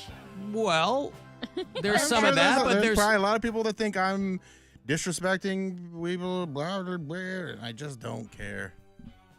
It's literally called Friends with Benefits. Well, I said that. I was goofing around. Yeah, but he's not friends with benefits in this situation. Alan, the majority of my friends are girls, and I want to see them all naked, but also I want to see every single girl naked. There's a lot of guys that feel that way. I don't know about every girl. Mary's being naive. You don't choose who you're sexually attracted to. But the you majority don't have to of seek it out. The majority of Mary's friends probably find her attractive and would sleep with her if the opportunity arose. Am I crazy to say that that's not your friend? No, you are crazy to say that. No, I don't think what either of you are saying is crazy. It's just two different ways of approaching the situation. I think it's weird. If you would sleep with me, we are not friends. Why? Because that's not a friendship. You're that's built on something else. But you're referring to a friendship as a deeper emotional connection than I think we might be.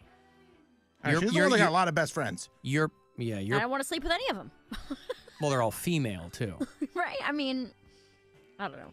Alan, I'm having sex with one of my friends because I'm unhappy in my relationship, and he's unhappy in his marriage, but we have no interest in pursuing a romantic relationship with each other. You know, I was reading the other day, you know what that's called now? What's that? Cheating? Cake eaters. Have you read about this? Having their cake and eating it too? Yeah, they're called cake eaters. Used to be a real powerful insult back in the Mighty Duck days. Eat this cake. Well, yeah, there's they called the rich kid on the team cake eater. He was a cake eater.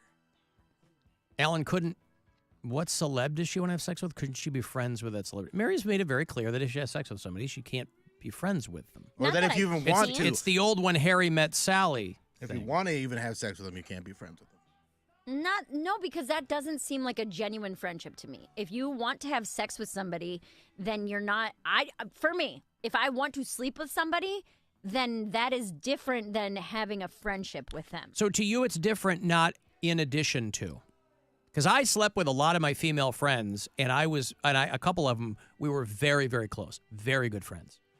And I'm really trying to rack my brain about when it's gone that way. It's not for everybody. Times in college, but I separate them so severely that like, if I hook up with a friend, I will go out of my way to avoid them once it's over. You have bright red lines when it comes to that.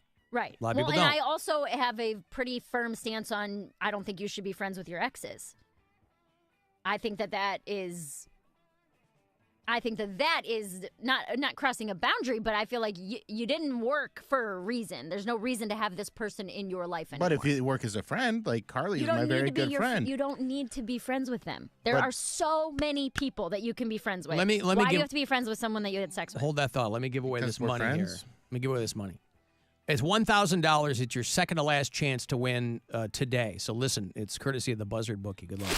This is your chance to bet with the Buzzard Bookie and win $1,000 now. Enter this nationwide keyword at WMMS.com. Happy.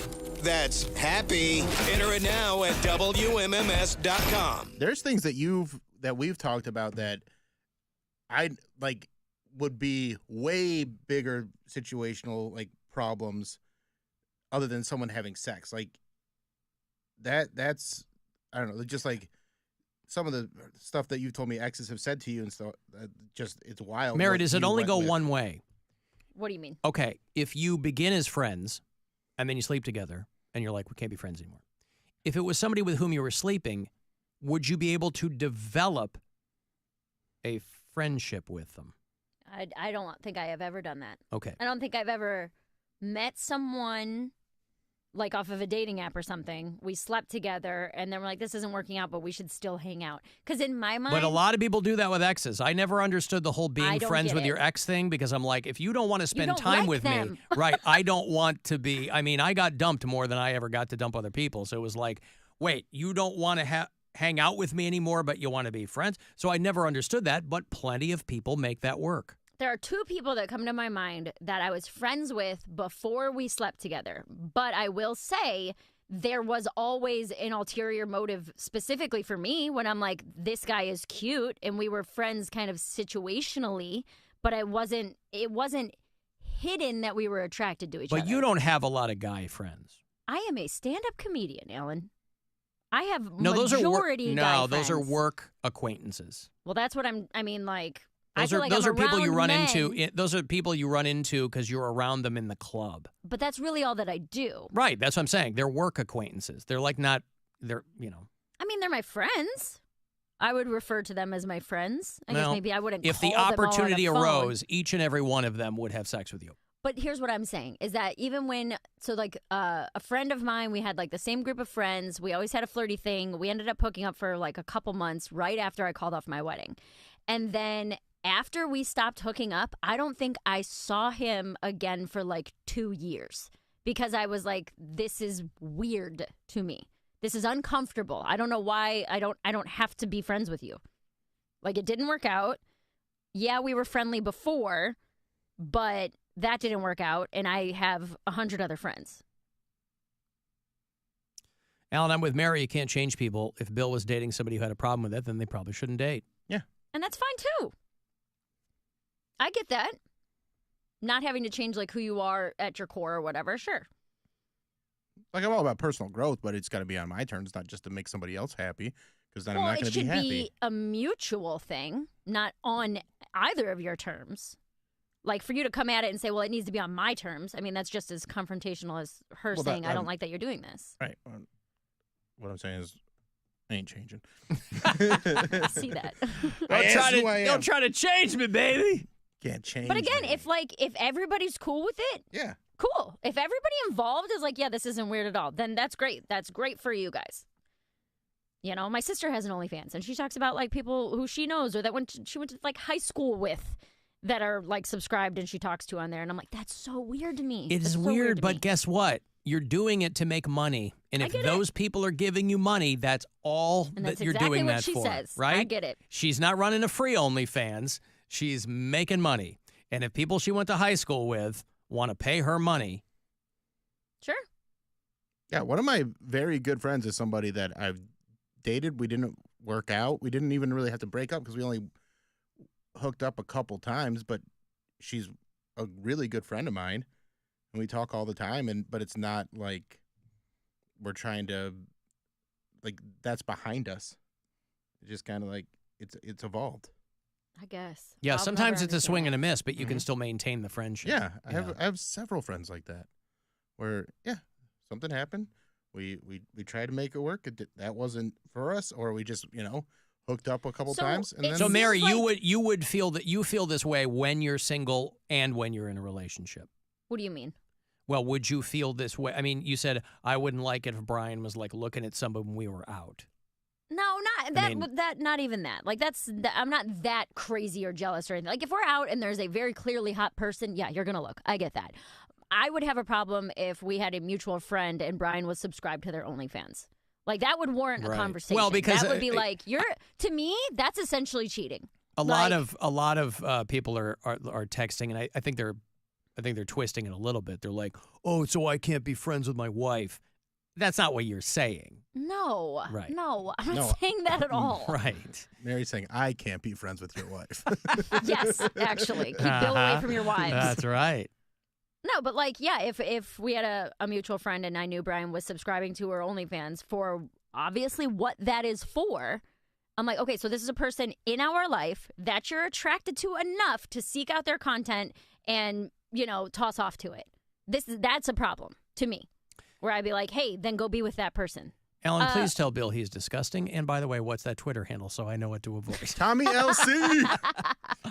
Alan, if she made one, would you subscribe to Sarah Huckabee Sanders' OnlyFans? You love her. Hells yes, I would. Behind that podium, she got one leg over it, and she's, yeah. She should make her tag Hera Suckabee. Oh, God. Here comes the gubernatorial election. Yeah. Alan, my wife of 32 years, started as my best friend. We slept together and got married. She's still my best friend. Mary is crazy. I'm not saying it can't happen. Right. I'm saying that I see those as two different situations. I generally don't go into friendships with people that I am attracted to. Right. And if I do start to become attracted to a friend, I will distance myself. Because I feel that's crossing a boundary. Is that why you moved to New York, Mary, to get away from me? Yeah, that's exactly what it is. That's what happened. That's exactly what it is. She couldn't get far enough away. Halfway around the world. She tried to get a studio in Vietnam, but it didn't work. Do you want to hear from Dustin? Dustin called. Here we go. Yeah, let's go. I think it's funny. I think it's funny that, obviously Dustin would want to sleep with you. He wants to sleep with Alan, I think. Where's his voicemail? We don't have it. I know, but I'm playing it. Oh. Dustin, you dummy, you didn't leave me any audio. You're like, I left a message. No, you didn't. Well, anyway, okay. Well, just be resolute in the knowledge that Dustin has weighed in on the subject. Dustin has an opinion. Yeah, he sure does. This was an issue for my last girlfriend, and... What? Just all these things. And she was more on Mary's side, and I was just like, yeah, well, bye-bye. And that wasn't the only reason, but there was a lot of reasons. And also, a lot of people are also making the comment that, well, Mary sells pictures of her feet, and so what's the difference? I'm like, you can't tell the difference between that and banging your friends?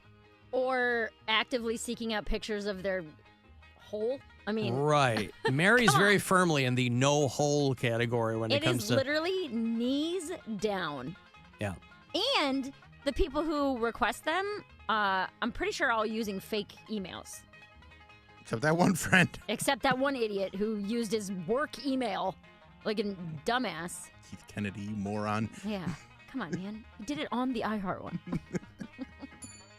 Alan, I want to blow Mary's mind. I have two couples where I slept with a girl and my friend met them through that. I stopped sleeping with them and they ended up together. With both couples, I was then in their weddings and remained close friends with both of them. I don't think I'd want to be in the wedding of some. But again, but the thing is, if you're not in a relationship with them, you don't care anymore. You're like, we've all moved on. We're still friends. Who cares, right? And again, if you guys are all cool with that, great. Yeah. It's not for Mary. It is not for me. Right. Well, you got to know what's for you and what's not. So there's a lot of things that aren't for you. Yeah, well. Well, she's the only one that's got to live with them. I know. Yeah. I don't... Married Dustin, I don't know what the hell's going on there, but I think if you ain't gonna show some hole, you gotta show some pole. I can't do Dustin.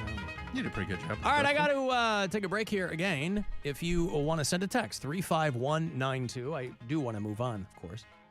AlanCoxShow.com. Want to watch live? We'll be back. It's the Alan Cox Show on 100.7 WMMS and everywhere you go on our free iHeartRadio app. And now, a Buzzard Bookie safe bet. If you gotta be in court, always check behind the toilets for bribe money that hasn't been collected yet. And always be listening for those keywords to win $1,000. Up to 9 chances to play every weekday at 30 past the hour. Take the action from the Buzzard Bookie on 100.7 WMMS. Brought to you by Jersey Mike Subs. Here's my Jersey Mike's radio idea. I'm a ninja warrior. By night, I walk unseen. By day, I'm at Jersey Mike's, where they freshly slice my sub just for me. My blade is called Shadow. Theirs is called Meat Slicer. Jersey Mike's, a sub above. On the app or in store. Cleveland runs on Duncan. Hey, it's Charlie. You could win a backyard barbecue at your house with me, WMMS, and Circle K. Register right now at WMMS.com or come to one of my 2 Circle K events. Thursday, May 23rd from noon until 2 in Brunswick, or Wednesday, May 29th from noon until 2 in Eastlake. The ultimate backyard barbecue from Circle K. Prizes, Bud Light swag, food, and more. You invite your friends, and we bring the barbecue. Hosted by me and WMMS. Go to WMMS.com right now to register, and don't forget to join Circle K's Inner Circle. Top Thrill 2 is like no other course. 2 420-foot vertical speedways, 3 launches. All right, let's talk strategy. Copy that, driver. Go for maximum acceleration off the start. Roger that. You've got a short straightaway to push from 0 to 74 on the first vertical speedway. And what about the rollback? Rollback will set you up for an explosive reverse climb 420 feet in the sky so you reach 0 G's in total weightlessness. 420 feet of straight-up speed. Let's get it. Top Thrill 2, the world's tallest and fastest triple-launch strata coaster. Get your tickets at cedarpoint.com. Start clean with Clorox, because Clorox delivers a powerful clean every time. Because messes happen. Because... Hey, listen. Remember how you told me to toss those takeout containers before we left for vacation? And you were like, I'm serious. If that leaks over the counter, it'll be a slimy abomination by the time I get back. And I was like, yeah, of course. Don't worry about it. I won't forget. Well... Ooh, yeah, that happens. So start clean with Clorox. Use Clorox products as directed. Rinse after use if in contact with food surface. With T-Mobile, you can get tons of benefits and still save. Because nobody likes having to choose. It's like getting romance and sci-fi. I love you. Also, I'm a robot.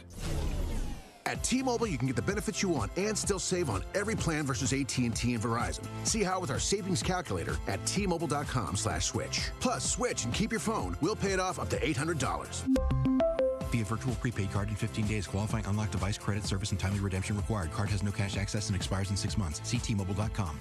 Here with the best, Rich Claiborne of the Claiborne Auto Stores. Rich, your lots are packed with hundreds of Jeeps and Rams. It's the season to take your pick and save. 2024 Jeep Compass and Grand Cherokees, $5,000 off MSRP. Wranglers, $6,000 off. Ram 1500s, $7,000 off. And these savings drive attractive payments, buy or lease. And why Claiborne? Selection, value, and putting the customer first for 50 years. Experience the difference at the Claiborne Auto Stores. Every business faces challenges, but complicated, expensive, and uncertain shipping shouldn't be one of them. With USPS Ground Advantage from the United States Postal Service, you can avoid all the noise. No more unexpected surcharges, hidden fees, or complex rate structures. It's just easy, cost-effective, and dependable shipping. Tune your business's frequency to success and turn shipping to your advantage. Learn how at USPS.com/advantage. USPS Ground Advantage. Simple, affordable, reliable. This is your Thursday Sports Minute, brought to you by BetMGM, the king of sportsbooks.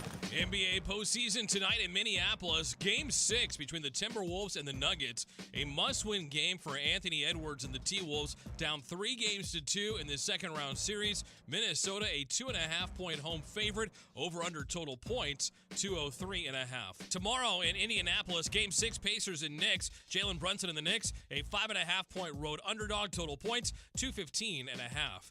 signature bets, single game parlays, build your own parlays. It's the NBA playoffs. Lots of ways to take action. BetMGM is the king of sportsbooks. Download the app today. See BetMGM.com for terms. 21 plus only. Gambling problem? Call 1-800-GAMBLER. Available in the U.S. Call 877-8-HOPE-NY or text HOPE-NY 467-369 New York. Call 1-800-NEXT-STEP Arizona. 1-800-327-5050 Massachusetts. 1-800-BETS-OFF in Iowa. Or visit 1-800-GAMBLER.net West Virginia. In partnership with Kansas Crossing Casino and Hotel.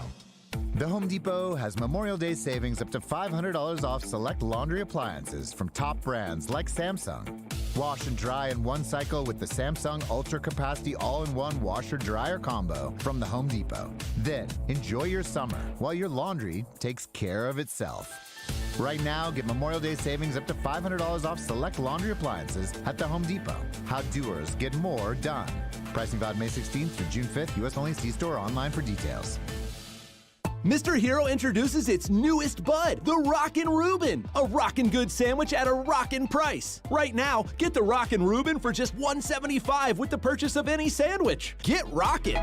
I crave a hero. And now to the chopper for our traffic report. There's a lot of traffic. It must be headed to Meijer for the Buy 5, Save $5 sale. Shop Sweet Baby Ray's barbecue sauce, Breyer's ice cream, and Coca-Cola or Pepsi 24 packs, plus deposit where applicable. All Buy 5, Save $5. Mix or match at Meijer. Okay. Deals so good, you've just got to talk about them. Meijer. Exclusions apply. See all the deals in the Meijer app. The free iHeartRadio app has over 100 commercial-free stations waiting for you right now. Like Alt2K. Don't wanna be an American idiot. Just search Alt2K and listen now on your free iHeartRadio app. iHeartRadio. Free never sounded so good. Welcome back to Verizon Radio. Our next track will get you amped for our biggest deals of the season. It's called Red Hot Deal Days. Choose your bundle for Red Hot Deal Days. Get a new phone, watch and tablet. Scream yippee-yi-yay, 'cause you can trade in your old phone for a bundle today. Now that's a hot track for Red Hot Deal Days. Choose a new phone, smartwatch, and tablet along with tons more great deals. It's only until May 29th. Visit your Verizon store today. Eligible phone with select trade and an unlimited ultimate plan required and service plan required for watch or tablet. See Verizon.com for additional details. Right now during Ram season, well-qualified lessees get a low-mileage lease on the 2024 Ram 1500 Bighorn Crew Cab. 4x4 for $479 a month for 42 months with $4,279 due at signing. Tax, title, license extra. No security deposit required. Call 1-877-RAM-5722 for details. Requires dealer contribution and lease through Stellantis Financial. Extra charge for miles over 35,000. Not all customers will qualify. Residency restrictions apply. Take delivery by 6/3/2024. 1-877 Cars for Kids. K-A-R-S Cars for Kids. 1-877 Cars for Kids. Donate your car today. Donate today at carsforkids.org. That's cars with a K. Your car can be picked up as soon as the next day. Receive a tax deduction and vacation voucher. 1-877 Cars for Kids. Donate your car today. Now accepting donations of land, homes, buildings, or any kind of real estate. Traffic. From the Elk and Elk Traffic Center for an injury lawyer dedicated to every client every day, call 1-800-ELK-OHIO. A report of a disabled vehicle on 480 West near Miles blocking the left lane. Expect delays. Pretty busy Opportunity Corridor westbound between Quincy and East 55. The crash in Geauga County, Mayfield at Caves is gone. And an incident reported now downtown at Huron and Prospect. Jackie Robertson, the Traffic Center. This report is sponsored by Ohio Basement System, your local trusted expert. Are your floors sagging? Are musty smells reeking through your home? Contact Ohio Basement Systems, the crawl space repair experts. Get your free inspection today. Learn more at ohiobasementsystems.com. This is The Buzzard. From the Bath Authority Studios. The Buzzard. The home of the Buzzard. Buzzard. This is 100.7 WMMS. Cleveland. Call the Alan Cox Show. Thanks for turning me on and allowing me to spend this time with you. I hope I can turn you on. 216-578-1007 or 1-800-348-1007.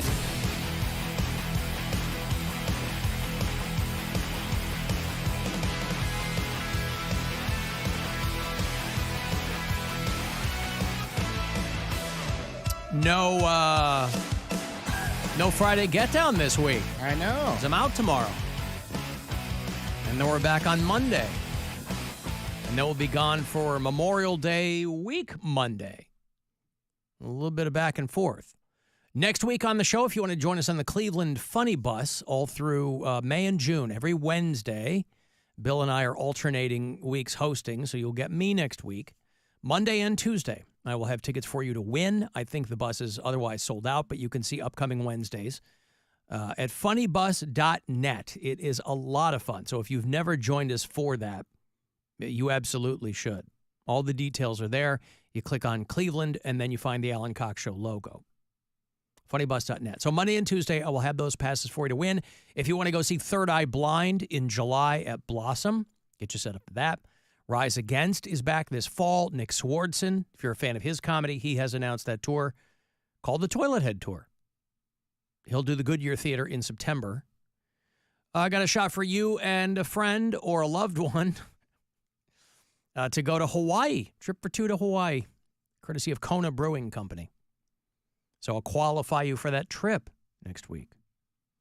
A 5-night trip for two to a 4-star resort and $1,000 in spending cash. Dang. Right? It's a grand prize. Yeah, like 2 What's the resort? Don't know. Oh. But it's in Hawaii. And a band called Whiskey Myers, if you're into them, kind of like a Southern rock thing. They're going to play Youngstown, so you got to check a couple of boxes. Do you really like Whiskey Myers, and do you want to drive to Youngstown? So all of that next week. Guardians can't manage the sweep, but that's okay. They lost to the Rangers in Dallas last night, 4-0. They come back home to take on the Twins. That starts tomorrow night at Progressive Field. It'll be a 7:10 first pitch after a sum of show tomorrow. Dustin left a message on the talkback button there on the app.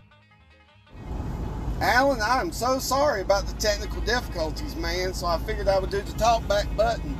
But would Mary have a problem with Bill subscribing to Mary's sister's OnlyFans? Now that sounds a little cray-cray, because once you see Mary's sister naked, now you know what Mary looks like naked. Minus a couple of pounds. I'm just saying. Either way, Bill, I'm on your side. What does that mean? Minus a couple of pounds? She's a little thicker than I am. Oh, she is? Yeah. Oh, okay. Well, Listen, some guys like that, boy. They like having meat on the bones. Nothing wrong with that. I think it's weird if you subscribe to anyone that you know in real life. I think that's weird. Regardless of your relationship to them, if you know them in real life, the closer you are, the weirder it is. Well, you just told Bill, and I do want to move on from this, but yeah. You said there are so many people you can be friends with, blah, blah, blah. So you are potentially cutting out a lot of people that you could be friends with. I don't need new friends. No, trust me, 34. I'm in the I don't need friends camp, but I'm just saying 34 years old. No, I understand. I'm just saying that I'm always making new friends. I don't need any. But it seems like you're making new friends with the intent that maybe you can sleep with them one day. No.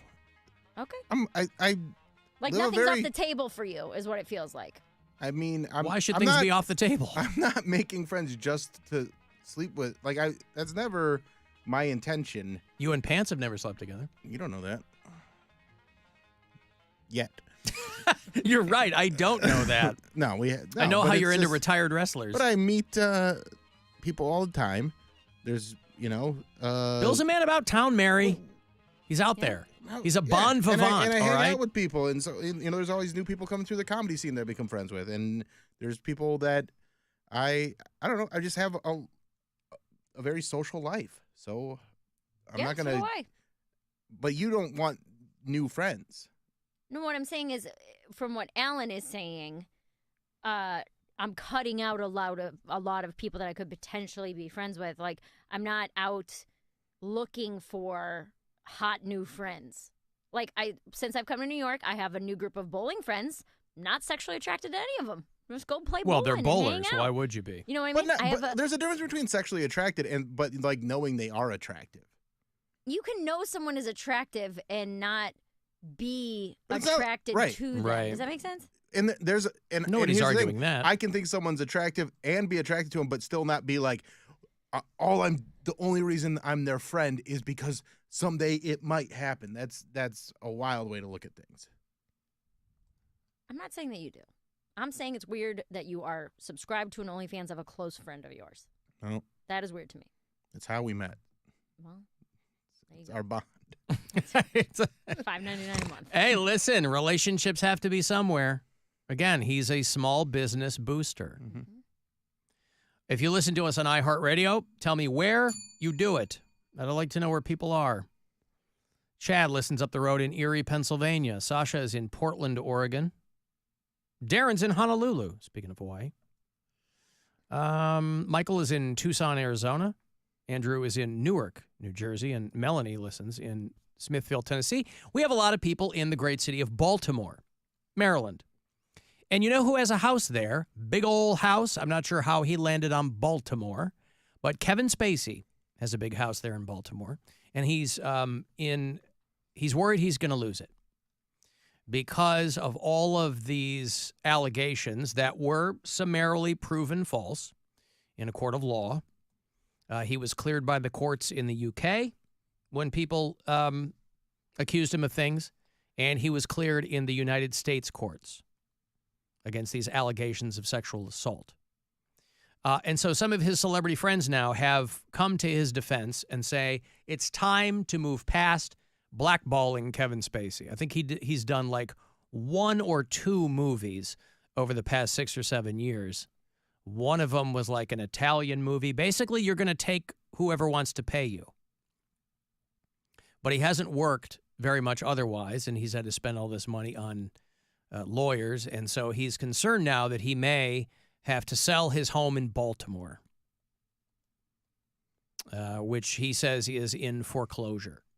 He's been struggling to find work, and so some pretty prominent people have come to his defense, friends who say it's time to move past all this. Liam Neeson and Sharon Stone, among others, have gone on record saying that the witch hunt against Kevin Spacey must end. F. Murray Abraham, the Oscar-winning actor. What do you have against Murray Abraham? Bill, see me after the show, eh? No, I got things to do. I have a question. Why is he in for, like, do these people not keep money? What do you mean? Like, he was a very successful actor for a very long time. Yeah.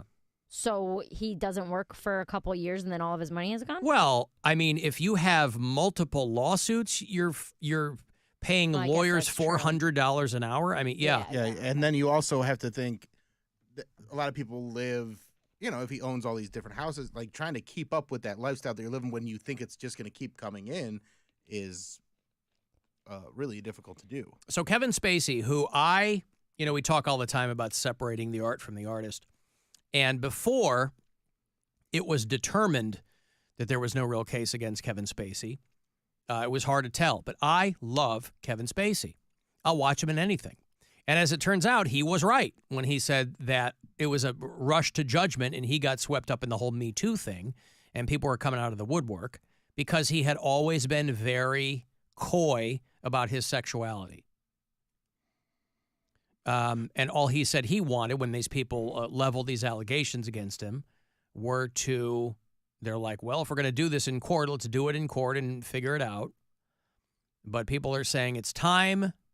There are other people who have come back, who have been accused, who have been found guilty of actual things. But, Kevin Spacey's got a couple Oscars under his belt.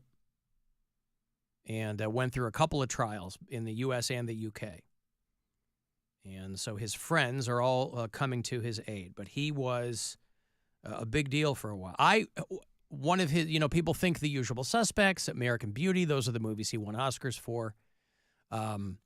He did a movie called Margin Call, and the subject matter is pretty boring.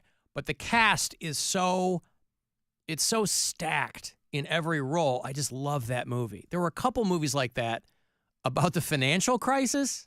I mean, Margin Call probably came out in 2010. There was The Big Short, which was the Ryan Gosling, Steve Carell thing that was based on a book. And then Margin Call, which was kind of like this fictionalized thing about this firm dealing with the financial meltdown back in 2008. And it's such a goddamn good movie. I love it. And he's in it, and Demi Moore's in it. I mean, it's just top to bottom stacked with actors. You want to hear this one? I do. Do I? Of course I do. Nobody does. No, I do. They were going to call it, I Can't Believe It's Not Foreclosure.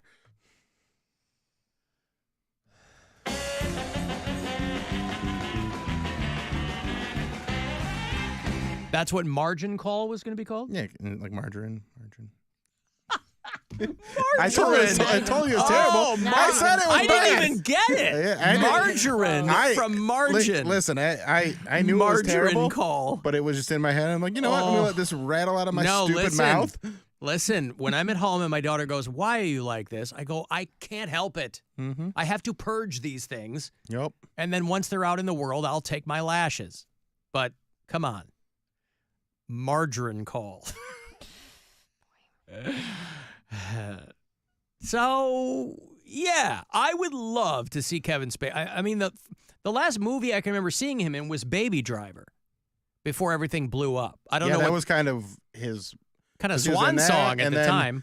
Because he was in that one movie and they pulled him out of it and recast him with that Mark Christopher Wahlberg movie. Plummer. Yeah, right. About the Getty kidnapping. Kevin Spacey is 64 years old. Kevin Fowler, of course, is his real name, Kevin Spacey Fowler. But yeah, I love him and stuff. Of course, he's in Seven and Midnight in the Garden of Good and Evil and so many great movies. I'd love to see him come back and do some stuff. He wasn't an X-Man, was he? What am I thinking? He wasn't. No, I'm thinking of Superman. Right. Margin Call, Horrible Bosses. Horrible Bosses. Right, he was one of the horrible bosses. Yeah, the last movie he did was called Peter 5'8", and that's that Italian movie. Oh, I thought it was Italian. That came out earlier this year. Him and Rebecca De Mornay from the Muffin Stump place. So, yeah, Baby Driver and some other things. But who knows? Maybe our bureau chiefs in Baltimore know where Kevin Spacey lives. And if you do, tell him that we're thinking about him. Tell him we're pulling for him. David Copperfield is getting Me Too'd. Did you see that? You know who David Copperfield is? Can't make these allegations disappear. Bill Squire is performing tonight. High and Dry. Somewhere. High and Dry. 8 p.m. Yep. And then Tuesday, big showcase that I'm hosting for a lot of funny people in Cleveland. BillSquire.com. Just get tickets. Yep. It's all there. Yep. It's called I Can't Believe It's Not Better. Because it's bad. David Copperfield has 16 women. Boy, when it rains, it pours. Accusing him of sexual misconduct. Of course, he was with, back in the day, the joke was that people couldn't believe that he scooped up Claudia Schiffer because David Copperfield is, he's wealthy and famous, but, he's got kind of a weird Goldblum quality to him. And every picture you ever saw of the dude, I was a kid, when there was a David Copperfield special. Event, yeah. Oh, my God, this guy's going to make the Statue of Liberty disappear. They're all these pretenders to the throne. It was David Blaine. His idea of magic was, I'm going to lay in a box. Okay, make some crap disappear, dude, and then you got my attention. Chris Angel, Mind Freak. Mind Freak. Yeah, I got high with that guy. Well, as high as he could. He's like 5'2". But David Copperfield, it feels like he's in Cosby territory, which ain't good. Who's the dead guy? Who's like the first Who's magician? the dead guy? Harry Houdini? Houdini. I thought David Copperfield was as old as him. No.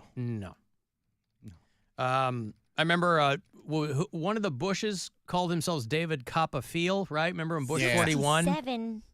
David Copperfield is 67 years old. His name is David Kotkin. Of course, he took the name from the book, David Copperfield. But when 16 women come out and go, yeah, I was underage, and he had me backstage. The Guardian in the UK did a huge story after speaking with more than 100 people, including former employees, who said that David Copperfield told them to pick out young women at his shows. You figure if you are, I don't know that anyone would be surprised at this. Yeah. I know Mary hates magicians, but you have to figure That's another reason why. the amount of work that goes into something like this. And if you're the kid who wants to be a famous magician, like, you don't have friends. You're a nerd from the jump. And so you finally get some fame and some fortune and you go nuts. You're like, I can't control myself. But you can do it with consent.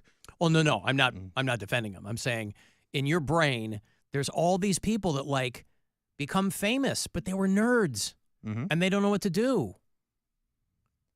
16 women have accused him, half of whom claim they were underage. Of being cut in half. Yeah, incidents occurring over 4 decades.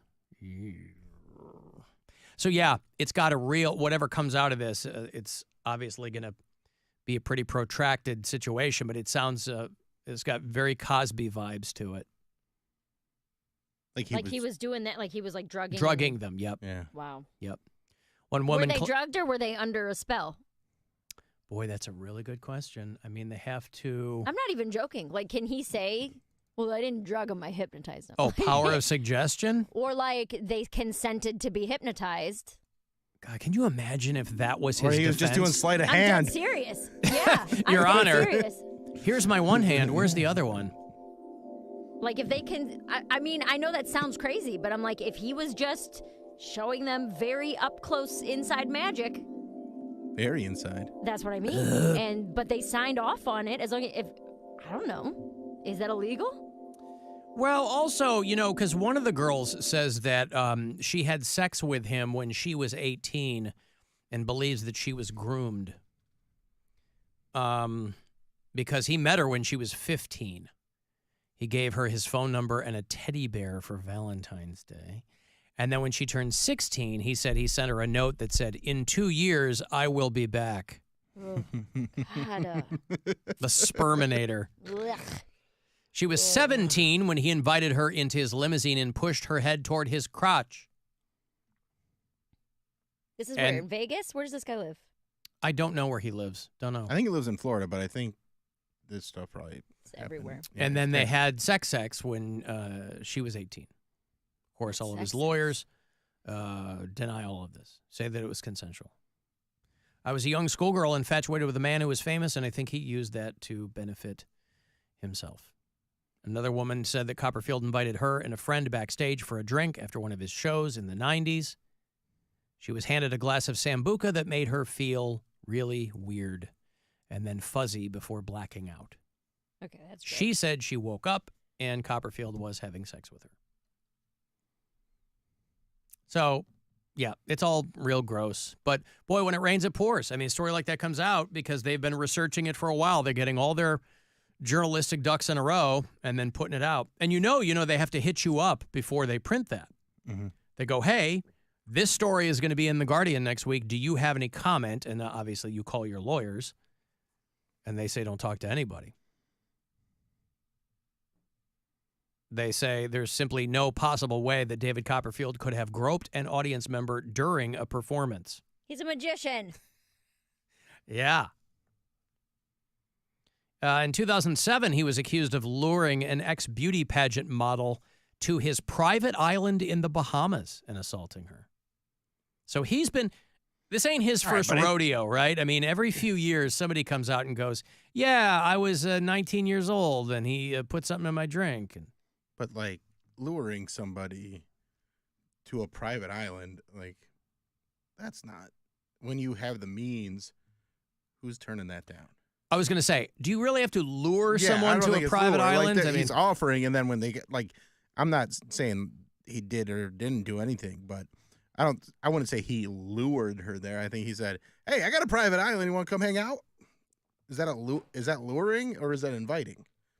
I'll pay for your flight out. David Copperfield remains the highest performer in his field with a net worth of $875 million. Good. So he's 67. Yeah. Like you said, for Cosby, he's going to go to jail till he's 90? Oh, I don't know if it'll get to that point, but I'm just saying the number of what's the women and the... punishment? He's probably going to pay out Don't know. money. $670 million. I mean, I feel like he's probably paid women out before. Well, it's like you said, one was in 99, one's in 2007. I mean, it's not like it's all happened in the span of 2 years where he was going through something. You know what I mean? Like, this is... Alan, I heard he referred to those 16 women as his Slopperfield. I love it. I don't care if... I'm going to hypnotize myself here to get into the break. And you want to go see Dane Cook? I don't think he's got anything nasty on his past. Dane Cook is on the Fresh New Flavor Tour. Bring him to the Akron Civic Theater later this year, so I'll have those tickets for you on the way back. It's the Alan Cox Show. Everywhere on our free iHeartRadio app or whatever smart device you have. Just tell me to play the Alan Cox Show on iHeartRadio. From the Universal Windows Direct Weather Center, WMMS Weather. This report is sponsored by Conrad's Tire Express and Total Car Care. Mostly cloudy tonight, down to 60. Tomorrow and Saturday, chances of rain and thunderstorms. Tomorrow's high 73, Saturday's high 75. On Sunday, mostly sunny with a high of 77. Hey Guardians fans, want to score big with Conrad's and Blue Falls Car Wash this season? Enter the Score 4 Win 4 contest at econrads.com for your chance to win a set of 4 Bridgestone tires and a free ultimate car wash. Conrad.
Giving stuff away.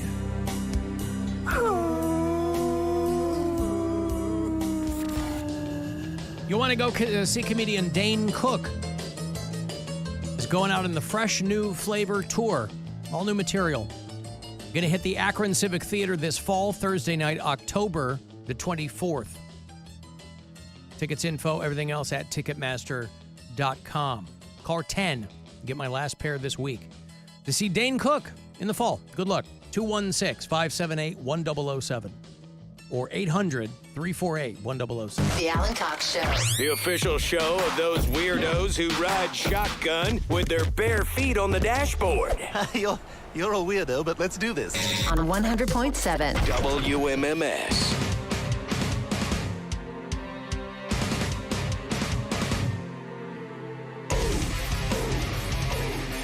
We got our metal show lined up Saturday night. It's called 2 Hours to Midnight. I'm going to be talking to Kerry King from Slayer this Saturday night. He is on a solo tour. He's doing the first night of Sonic Temple, which is tonight.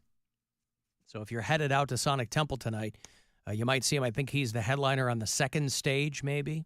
But then if you're not making it to Columbus this weekend, Kerry King and the solo band, they're going to be opening for that Lamb of God Mastodon show, which is August 9th. Back here at Jacobs Pavilion. So I'll talk to Kerry King on Saturday night. And otherwise, it's 2 hours of nothing but metal for you. Corey Roddick is my co-host. Pat Butler is my co-host. And it's a lot of fun. A lot of brand new music. A lot of... brand new. That's cool. Doesn't really seem not like a the metal band show. brand new. This is a show for adults, Bill. Brian and I were talking about Sonic Temple last night, and I was kind of going through the bands that were going to be there, and I was like, Mudvayne. Oh, good for you. I saw Mudvayne, and I was like, oh, I like Mudvayne. He's like, you do not like Mudvayne. I was like, no, they're like Nickelback, aren't they? And he was They are No, not. they're not. No. He goes, why don't you go ahead and pull up some Mudvayne, and you tell me if they're like, because I'm like, what am I thinking of? Yeah, What who band? were you thinking of? I can't. You I thinking thought of there Puddle was- of Mud? No, I know Puddle of Mud. I thought it was Mudvayne that was in that like Breaking Benjamin, Puddle of Mud, Nickelback group. No. And I played Mudvayne. I was like, oh no, No. you're correct. I hate this very much. No, Mudvayne used to concoct these stories about how all their songs, their charts were written from mathematical equations, and they were kind of trying to create all this lore around the band. But that's because they wanted to get the hell out of Peoria, Illinois, and who could blame them? But I like Mudvayne. No, Puddle of Mud has done much better work. Easy friend, I do. With the head to hand, I do. Think you fit this shoe, I do. But you have a clue. Take it, then it's wrong. You hang This will me never not be out great. to It's so good. Painful. It's soothing. Mm-hmm. Poor guy. No, that is not Mudvayne. And frankly, don't put that at Puddle of Mud's feet either. That's Wes Scantlin. Mm-hmm. All by his lonesome. That's Muddle of Pud. Sure is. So, yeah, local metal from an Akron band called Bleed to Sleep. They'll be on Saturday night. I'll do some throwbacks. Possessed, go way back. They're coming through this fall. Godmother, Terrorizer. Mary likes them too. The best. Yep. I'm not terrorized by you. Finger 11, yeah. Yeah.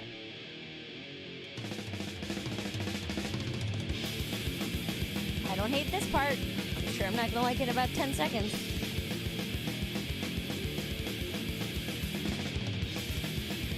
Oh. When does the screaming come?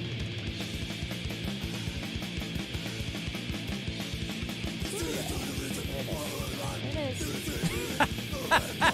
That's when you stop liking it. Everything sure. else was 5 by 5, but that The one, first 30 seconds of every metal song is usually pretty good. you like the music, just not the singing. Yes. All right.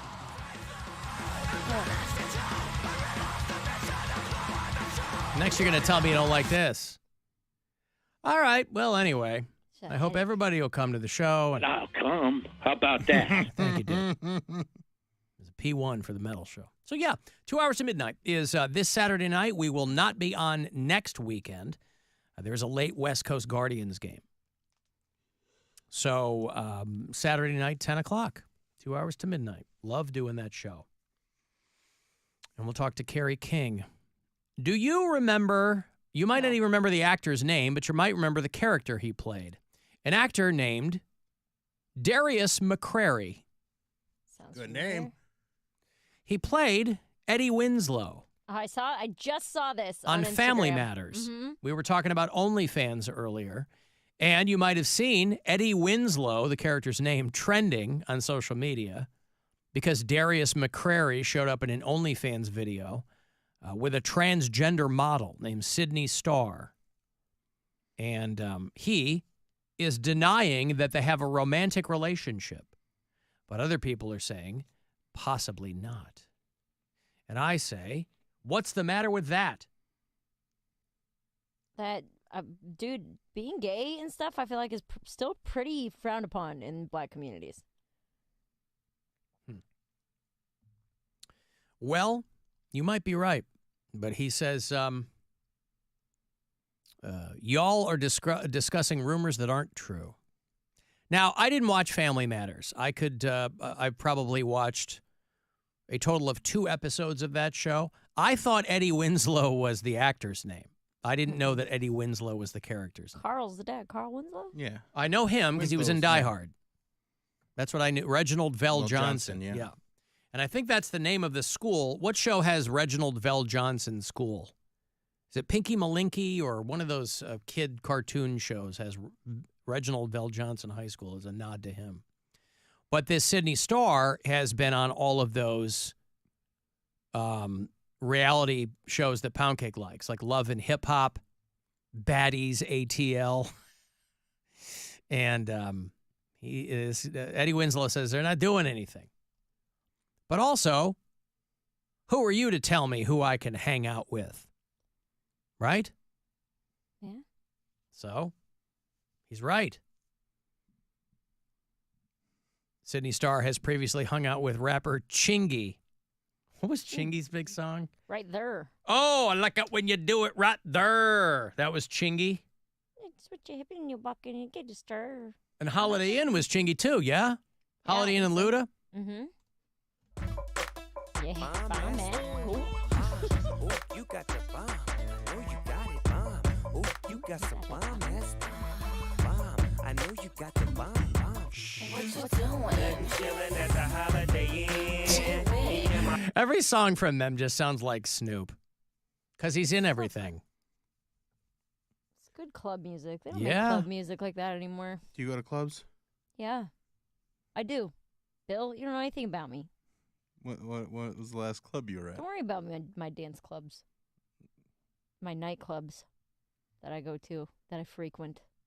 Just curious. You wouldn't know them even if I said them, so what do you care? I can look them up. Nope. As you They're talk all about. underground. Oh, yeah? Mm-hmm. Oh, those are the best clubs. A buddy of mine, I can't believe it's still open, but he runs a place called The Underground in Chicago. And it's so fun. Dude. Because there were always celebrities there. Like Yeah. I run into Vince Vaughn, and that's where I met Seth Meyers. And it's like my friend Billy, who runs the place, he'd be like, hey, this is my buddy Alan. This is Seth. And he'd put us together. We'd sit there talking. Yeah. Like, this is awesome. Brian, So what clubs you going to? Well, Brian and I went to a speakeasy that was not only on Google Maps, it also had a sign. It's not a speakeasy. I know. We were like, yeah, it has a neon sign outside, but they still make you like push the button and say a password to get in. And it was called the Woo Woo. Yeah. And it's supposed to be like, what did they say?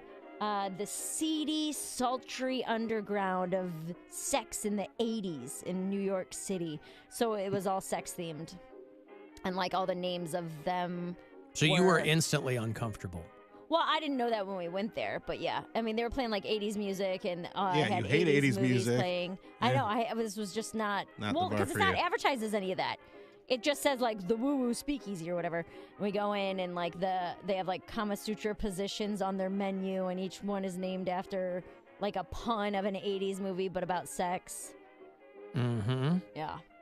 That's the last club I was in. I like clubs, man. You should go Deluxe Flux. You ever been to Deluxe Flux? I have not. You know where McSorley's is? That sounds really familiar. Yeah, it's been there for like 100 yeah, that's years. where Don Jameson, filmed his special. It's in the East Village. Deluxe Flux is right there. That is so fun. I love clubs, man. Good time. Somebody needs to really clear up for me what constitutes a speakeasy, because I know it's a fun word to throw around and it's a fun thing. These places would be like, oh, we're a speakeasy. I'm like, that to me means it's hard to get to. It's real small. There's no signage. Somebody. You got to know somebody. So the whole like, oh, you got to put a coin in this fake washing machine and then it comes out from the wall. I'm like, okay, that I get it. But like if you're just making old-timey drinks and charging me $35 a pop for them, that's not a speakeasy. And it's really hard to get drunk in those places anyway because it takes them so goddamn long to make a drink. Right. Bunch of Mumford & Son roadie-looking bartenders back there making aviations and stuff. I'm like, dude. We're out of eggs. We need more egg whites. Yeah. I don't need you to zest the lemons in front of me. Just, Zest your lemons. Those places are fun, but of course, I guess if you're looking to get wrecked, you're not going to go to those spots anyway. Right. But yeah, you should get out into the clubs, Mary. I know that you probably figure, well, I'm in the comedy clubs all the time. I don't want to go to the dance clubs, but Yeah. Generally, they're fun. There's so many fun ones. I know. I should. There's still so much of things, so many things I haven't done, or like parts of the city I haven't explored. It's also one of those things where you are on a different budget now, and True. And then you have shows on the weekends, and you don't drink, and so, like I was talking with my buddy Joe, who lives out there too, and he's like, "Yeah, I don't like." People are always like, "Oh, you must have so much fun. There's so much to do in New York." He's like, "No, I can't. I don't do any of it because I'm either doing shows, or everything's twice as much as it was in Cleveland, so it's not really worth going out and doing." Right. You really have to pick your battles. Like, I can't imagine it's going to be very often that someone's just going to be like, "Oh, hey, do you want these tickets to this baseball game? You can go for free." Yeah, right. Like that. We get that all the time here, but in New York, those things are expensive. Icon is in Astoria. That's just a gay bar, but it's fun. I've never been there. It's right in your backyard. Oh, God. Hey, I got money here. It's $1,000. It's your last chance today to win some of this money, so I hope you do. Good luck. This is your chance to bet with the Buzzard Bookie and win $1,000 now. Enter this nationwide keyword at WMMS.com. Grand. That's grand. Enter it now at WMMS.com. It is never too early to start taking care of your skin. The kids on TikTok know this. The kids over there on TikTok are trading videos, posting them. Something called face basting. Anybody hip to face basting? No. Okay. Face basting is when you cover your face in butt paste. This is stuff that you put on babies' asses so that they don't get diaper rash. The pink stuff? Some of it's pink, some of it's white. At Casa Cox, we use something called Boudreaux's butt paste, but you can use Aquaphor. You can use a number of things. But it's got zinc oxide in it, which is what is supposed to keep babies' asses free of rashes and smooth. And so kids on TikTok are like, let's see if this works on my face. So instead of the old Vaseline petroleum jelly facial, the kids are face basting. And they're using butt paste on their face overnight to see if it works. And according to, now this is something I've never done, but, I've got my own skin regimen, Bill. You know this. Yep. I use Kiehl's Midnight Recovery Cloud Cream when I go to bed so that I wake up in the morning. I get my omega-3s. I get my fatty acids Just put olive oil in my your cheeks. face. Could that be why I have such a fat face? Because my cloud cream has fatty acids in it? Perhaps. Jesus Getting into your Christ. pores. Well, anyway, I've got my regimen, and now these kids are slathering their face. They need a new, I don't like face basting. That's gross. That's a gross They thing. need to come up with a different, I don't know, something. So, slather in your face in butt paste because it's very thick. if you've never changed a child's diaper, this is probably completely foreign to you, but it's very hard to like wash off your fingers. You know, it's thick and it's, but you know, I guess what's good for the goose, For the butt. good for the butt. So leave it to the kids. I got to spend more time on TikTok. I'm sure it's a brain drain, but there's all kinds of wild things going on over there. It's all about how you curate your algorithm. If you watch dumb stuff, you're going to get served more dumb stuff. But if you watch more intelligent stuff, there's a lot of that on there too. I want intelligent stuff like people putting ass paste on their face. Mm-hmm. That's what I want. Oat extract. So who knows if there'll be a run on diaper pastes, you know, when there was a shortage of baby formula a few years ago. It was a whole big thing. And maybe parents of newborns now are going to find that TikTok has removed all of the butt pastes. Maybe there's going to be a run on those because the kids are trying to get themselves all baby smooth. My niece, who is 12, is obsessed with skincare Mm-hmm. and wants to go to Sephora constantly. She has rubbed that off on Brian's daughter, Blake, who is 8, who now has a skincare routine and is insistent on creams and lotions and all this stuff. And I'm like, this is absurd. Why? 8 years old, 12 years old. Well, like, what are you my doing? daughter puts like a little dab on her forehead and her cheeks every night. It's just like part of a little ritual with Gwen. Right. And I mean, for them, for Blake, Brian's daughter, Probably just who's good 8, habit building too. That's what I get I'm that, saying. But 8 years old, it's like a cleanser, a moisturizer, and a spray. Oh, they're doing like that. a multi-stage. 3 steps. Oh, I see. Okay. The 12-year-old, my niece, hers is like 5, but it is like still, I don't know, man. It just seems like we're forcing the kids to grow up. Where it's like, you're 8 years old. Yeah, but aren't they going to get bored with that after like a month? No, I mean, she hasn't yet. Same with the 12-year, and I guess 12 is a little different. I mean, middle school, you're starting to. You're almost a teenager. Yeah, you're starting to. And you don't want to get acne, shaving and you your want to be legs and, whatever else. But I just feel like the kids on TikTok are all so young, worrying about these things. Like, just go be 8. Go play in the sand. I mean, I take your somewhere. point, but it doesn't seem like they're worrying. They want to mimic adult behavior, and if Which has that's always as bad, happened. if that's as bad as it gets, we're in pretty good shape. Right. I mean, know, but it's like, we I did feel the like same they thing shouldn't when. even have to know about it. Yeah, but the kids, like, I remember. I pretended to shave when I was a little boy. Yeah, and I remember kids smoking cigarettes because they saw older kids doing it or old, teenagers doing it. So they're like, oh, I'm gonna start smoking. It's cool. I'd rather they have a good skincare routine than smoke or drink or do anything like that. It's just like, Although if you do smoke, you better have a good skincare routine because you're really going to need to balance that out. I mean, I have to go to Sephora to get my cloud cream. I don't see little kids in there. your fat face cream. Yeah, it's a tiny jar. It's like $65 a jar. Jeez. But it's why I have skin No, like a that's what baby's skin, ass. That's what skin cream costs, dude. It's crazy. It's why my skin is flawless. It's like you have your whole life to care about skincare. Yeah, but usually play it's dress too up. late for people because that's why they tell like teenagers, they're like, hey, don't lay out in the sun all day long because that's when, you get a little bit older and you find out that you have skin cancer, you have whatever.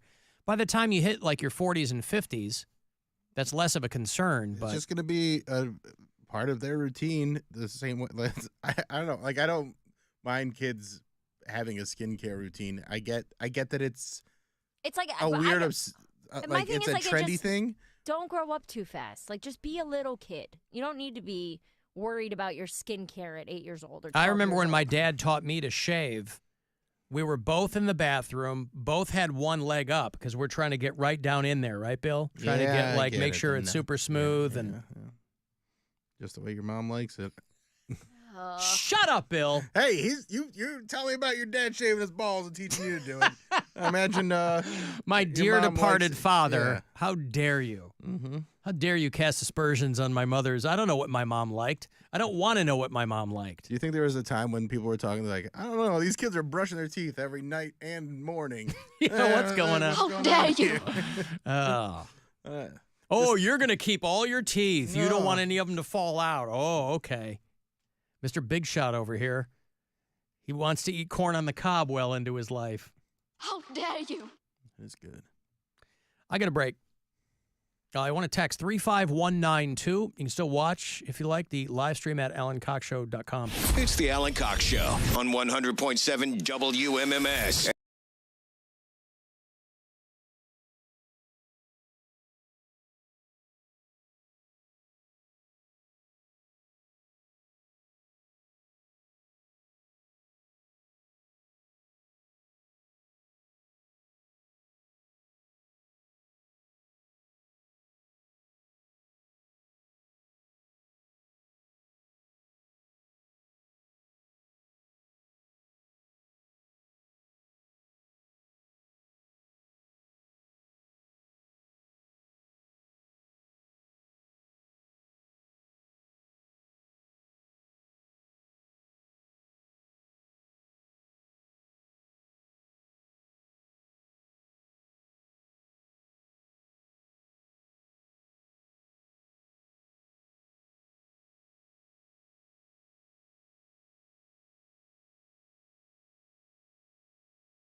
All you can eat boneless wings and fries on Mondays and Wednesdays for just $19.99. Dine in only at participating locations. Taxes and fees including service extra. Not available with BWW Go. May not be combined with any other discounts or offers.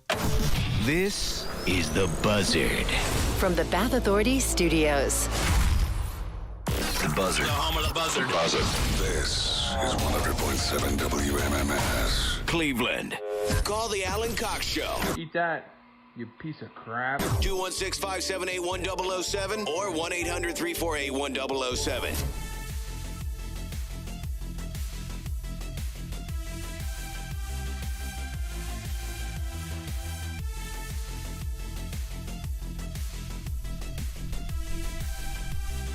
$35192 to send a text, AlanCoxShow.com. You can watch live there. Thanks again to Schmip Schmap. I was taking a bath. For helping out. Schmip Schmap, I was taking a bath. Oh, boy. Oldie but a goodie. Mm-hmm. Guardians end that series with the Rangers at a loss. They took the first two, but 4-0 was the final last night there against Texas. And then the Guardians come back home. So tomorrow night they start the weekend series against the Twins. That's a 7:10 start around the corner of Progressive Field. 6:40 is when the pregame will begin. We will be out tomorrow, but we will return on Monday. And on the 24th of this month, that would be next Friday, we'll be joined in studio by a very special guest who I always love to see in person. Comedian Ian Bagg will be here. Hey. And Mary Santora will be here, too. Hey. Hey. Did I send it, Mary? Nope. Well, unless it hasn't come through. What's happening? The live stream link. Yeah, I sent it. It just... Oh, yeah? It doesn't come through on my computer. It goes through a computer. It takes like a long time to come through on our computer. It's very strange. It's very strange. Because it'll show up on my phone, but that doesn't do me any good unless I were to be using Zoom on my phone. Oh. But it didn't come up on my phone either. So I don't think you sent it. I did send it. 5:21 p.m. is the last text message I have from you. 5:50 is the last one that I said. Well, you're dumb. You're dumb. Boy, she's all over the road here. And she has to click on that to see what's going on? Is that what's up? For us to see her. Oh, I see. I can hear you. Mm-hmm. Yeah. Well, that's all I need. It says delivered. No, it hasn't been. I was watching a segment about a guy who is the guy who invented web chat in the mid-'90s. He and his brother have come up with an app that will use AI to simulate a conversation with somebody who has died. And what they do is they spend the last part of this person's life. This is for people who are terminal.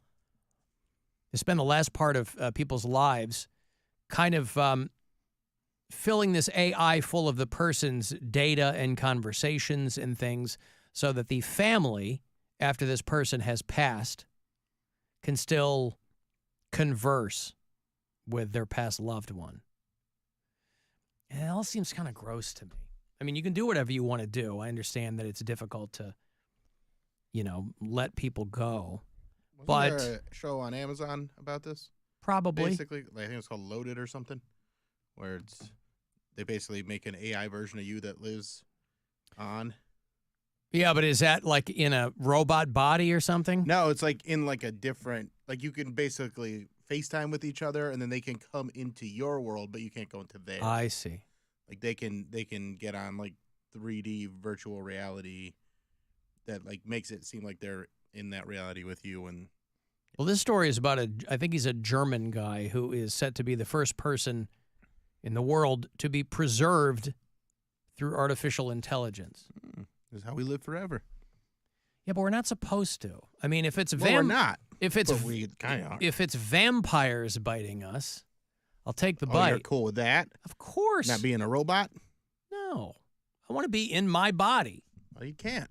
I mean, Now, if they could transfer your consciousness to this, that would be. Well, that's would you do that? To another body? No.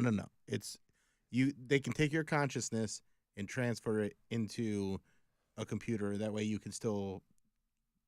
I mean, what good is that for my family? Because they will die, And then what? I'm they still in a do it box too. talking to... Huh? They do it too. And What's then we're a bunch of computers talking to each other? That's not living, it's still boy. your consciousness. Consciousness. Consciousness. It's your consciousness. Yeah. I know people will call me a hypocrite because my dad still talks to me, you know. Hello, this is your father speaking from the Alexa.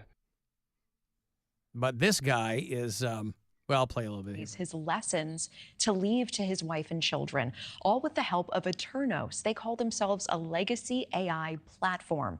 Well, last night on News Nation Prime, you saw that man who has terminal cancer describe his experience. Going is hard, but when you know that something stays back, that your legacy is kind of staying in the vault and is available for your children, grandchildren, for the generations after, this gives you a kind of, at least it gave me a kind of closure. We know so many of you had reactions to this online after it aired last night. We wanted to bring in the co-founders of Eternos to answer some questions. Robert and Andrew Locasio, thank you both for being here. And Robert, I do want to start with you. First of all, how long does this take for a person to do, and how much does it cost? So yeah, we make you an AI over about a 2 to 3 day process. So we record your voice in 300 different training phrases, and then we make that into an AI, and then we get all your knowledge, which could take weeks or months, and we see it as an ongoing process because you're giving that knowledge, and then we Wait, so it takes 2 days, or it doesn't take 2 days? It takes 2 days to do the voice stuff, but then you have to teach it everything you know, which, I mean... That's still 2 days. No, he said it could take weeks. Not everything I know. Everything I know you can fit into 2 days. 15, 20 minutes. Yeah, of course. I don't know, man. I know that it's funny, as religious as people are, that deep down they are terrified to die because they know That's why they're religious. deep in their, right, but they also know deep in their soul that it's over. When you go, it's over. And, you know. That's why I say subscribe to your friend's OnlyFans. You only get one chance. Do not miss your chance to blow. Yeah, if you have a chance to see someone naked that you want to see naked, see that person naked. Consensually. Yeah. Well, it's all consensual on I know, OnlyFans. I'm just saying in general. Just don't be running around peeping. What Tom Bill's at trying to you. say is art your arts, okay? Whatever form that art comes in, whether it's in the form of sex work. I mean, would you download, would you give them, here's a terminal guy, and he's going to spend the last 2 months of his life setting up his AI? Nope. No. I'm in a cabin doing heroin. Well, they could download all that data, though, from you, too. They could learn everything they need to know about you from the heroin phase of Mary Santora's life. Yep. This guy had just a few days to live when he did that piece, so he could be deceased as we speak. Your legacy is staying in a vault, he says. I don't know, man. I think there's something beautiful in the fact that you're here and then then you're not. Right. I mean, for a very brief period, right? I mean, I do wish it was longer.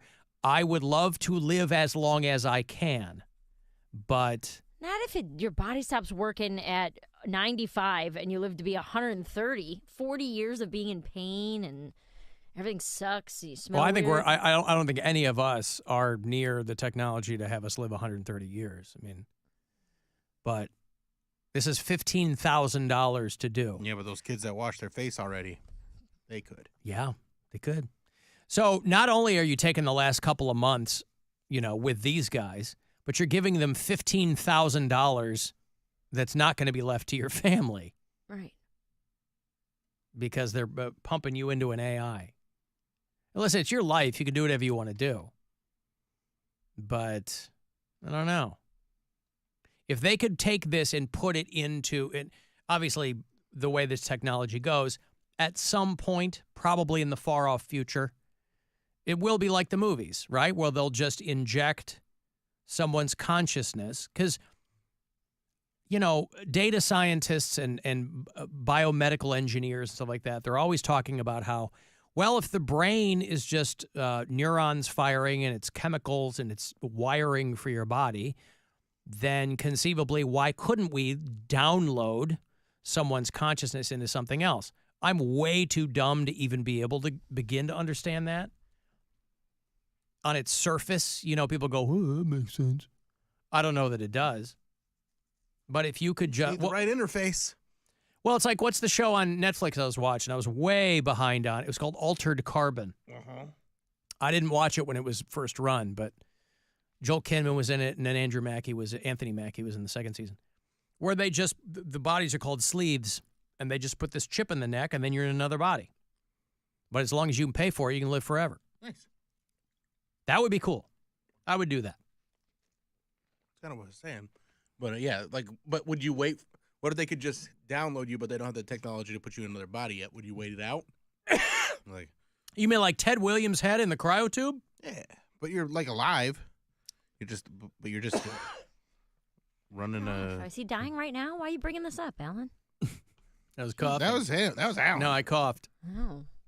Alan's coughing. Some dude went down the wrong pipe. Some dude. Yeah. Yeah, I don't know. I mean, again, these are all options. No matter when they happen, these are all options that are only going to be available to people of means. There aren't going to be any poor people, right? I mean, you got people who can't even afford to get buried properly.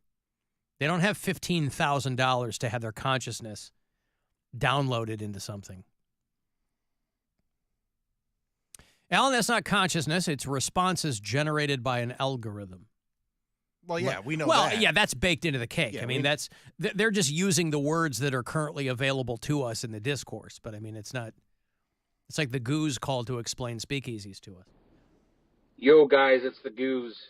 A speakeasy was basically a bar back in the Prohibition where it was hard to get to. They were hidden, in people's basements. Like, we know what speakeasies are, right? We were What's saying, a bar? What the hell are they now? They need to determine what they. What is he talking about? The 20 back in the 20s. It is the 20s. Bye. Thank you, Goose. No, we know what speakeasies are. I'm saying that bars that call themselves that now need to agree on what the elements of that are. Yeah. You have a giant sign, and no, they were bars that were trying to hide. I could never understand how speakeasies operated during Prohibition. I never understood how. Secrets. But wouldn't it really be loud? Wouldn't you be able to walk by and go, there's something going on in there? Well, that's why they would usually be like underground or, But even that, with all the jitterbugging going on and the flapping going on? There was a lot of also, I feel like, paying off the cops to be like, hey. Oh, yeah. Don't worry about this one. But sooner or later, the G-men are going to come in with their axes, and they're gonna spurt all your barrels, right? Know how they did it? Yes. So you've seen those movies. Let's go spurt some barrels, boys. Is that what they called it? Spurting barrels? No, you nailed it. Like the Untouchables? And Kevin Costner was Elliot Ness. The Fun Touchables. Cleveland's own Elliot Ness. Isn't he buried here? Famously? He's associated with Al Capone in Chicago, but Beer named after him at Great Lakes. Elliot Ness? Mm-hmm. It wins like the awards all the time for American Porter, if I'm thinking of the correct beer. I haven't drank in a long time. But he came here after the whole Al Capone Untouchables stuff, right? I have no idea. That's what I thought. I thought he was because Jim Tooze used to live in the same building that he lived in. Oh, okay. Not at the same time. No, at the same time. There's a super old guy upstairs from me. He keeps saying, that's the Chicago way, and I don't know what he means. Yeah, because he was the guy that investigated the Cleveland torso murders here in Cleveland. And I think that he had like he was a really well-known guy, but then he kind of faded into obscurity. But I think that he's buried at Lakeview Cemetery. And so if you want to go see Elliot Ness's thing. Where's that? Is that the east side over here at 9th and Euclid? There was something, don't give up the ship. Am I thinking of the right thing? Elliot Ness? And then the Great Lakes tagline is don't give up the sip. Okay. I mean, have you ever seen the movie The Untouchables?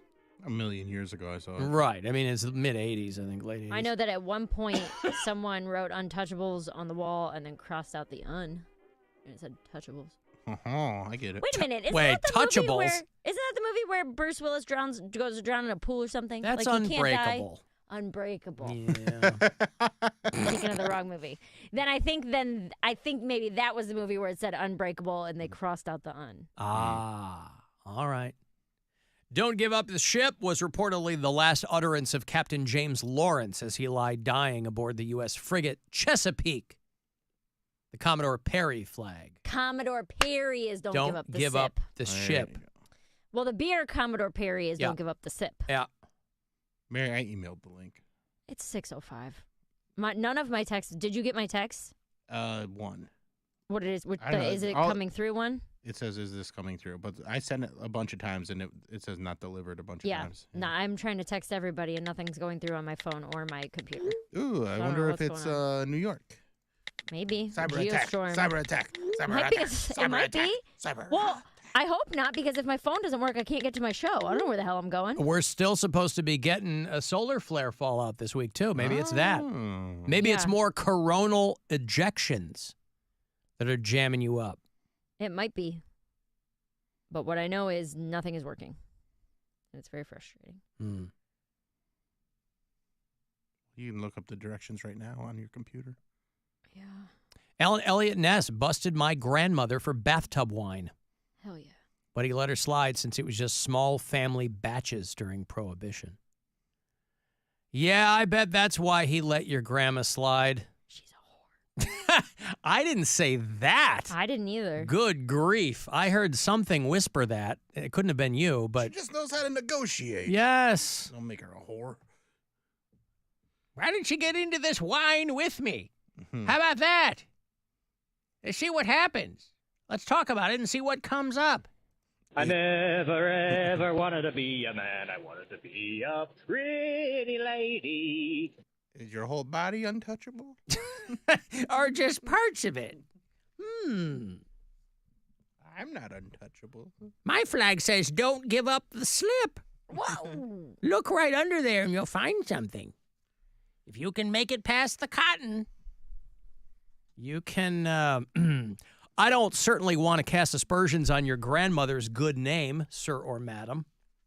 But it seems like Elliot Ness, if he was in real life as he's depicted in a legend, that he was really hard-nosed and determined to stop people from break. God, imagine.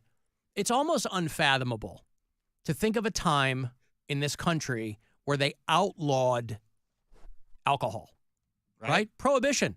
It's illegal because of a bunch of religious nuts. That's what it was. The temperance movement and, religious nuts. It's like, wasn't your guy really into wine? What's that? Pistachios or cashews or what's the... Brazil nuts, mostly. Ooh, of choice. That's why they have that big statue of Jesus. Yeah. He's holding a filbert. Those aren't nails in his palms. Those are filberts. Gulp. Commodore Perry. Right. Everybody's co-signing Mary here. Yeah. Mary is thinking of the Edmund Fitzgerald. Is that a beer, too?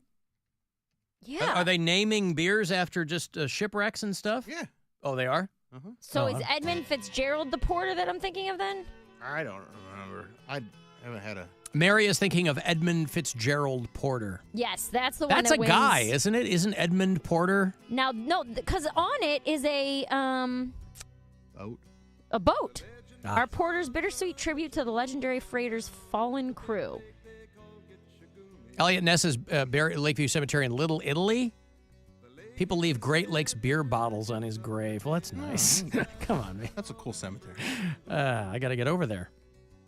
Battle of the Great Lakes. Well, anyway, okay.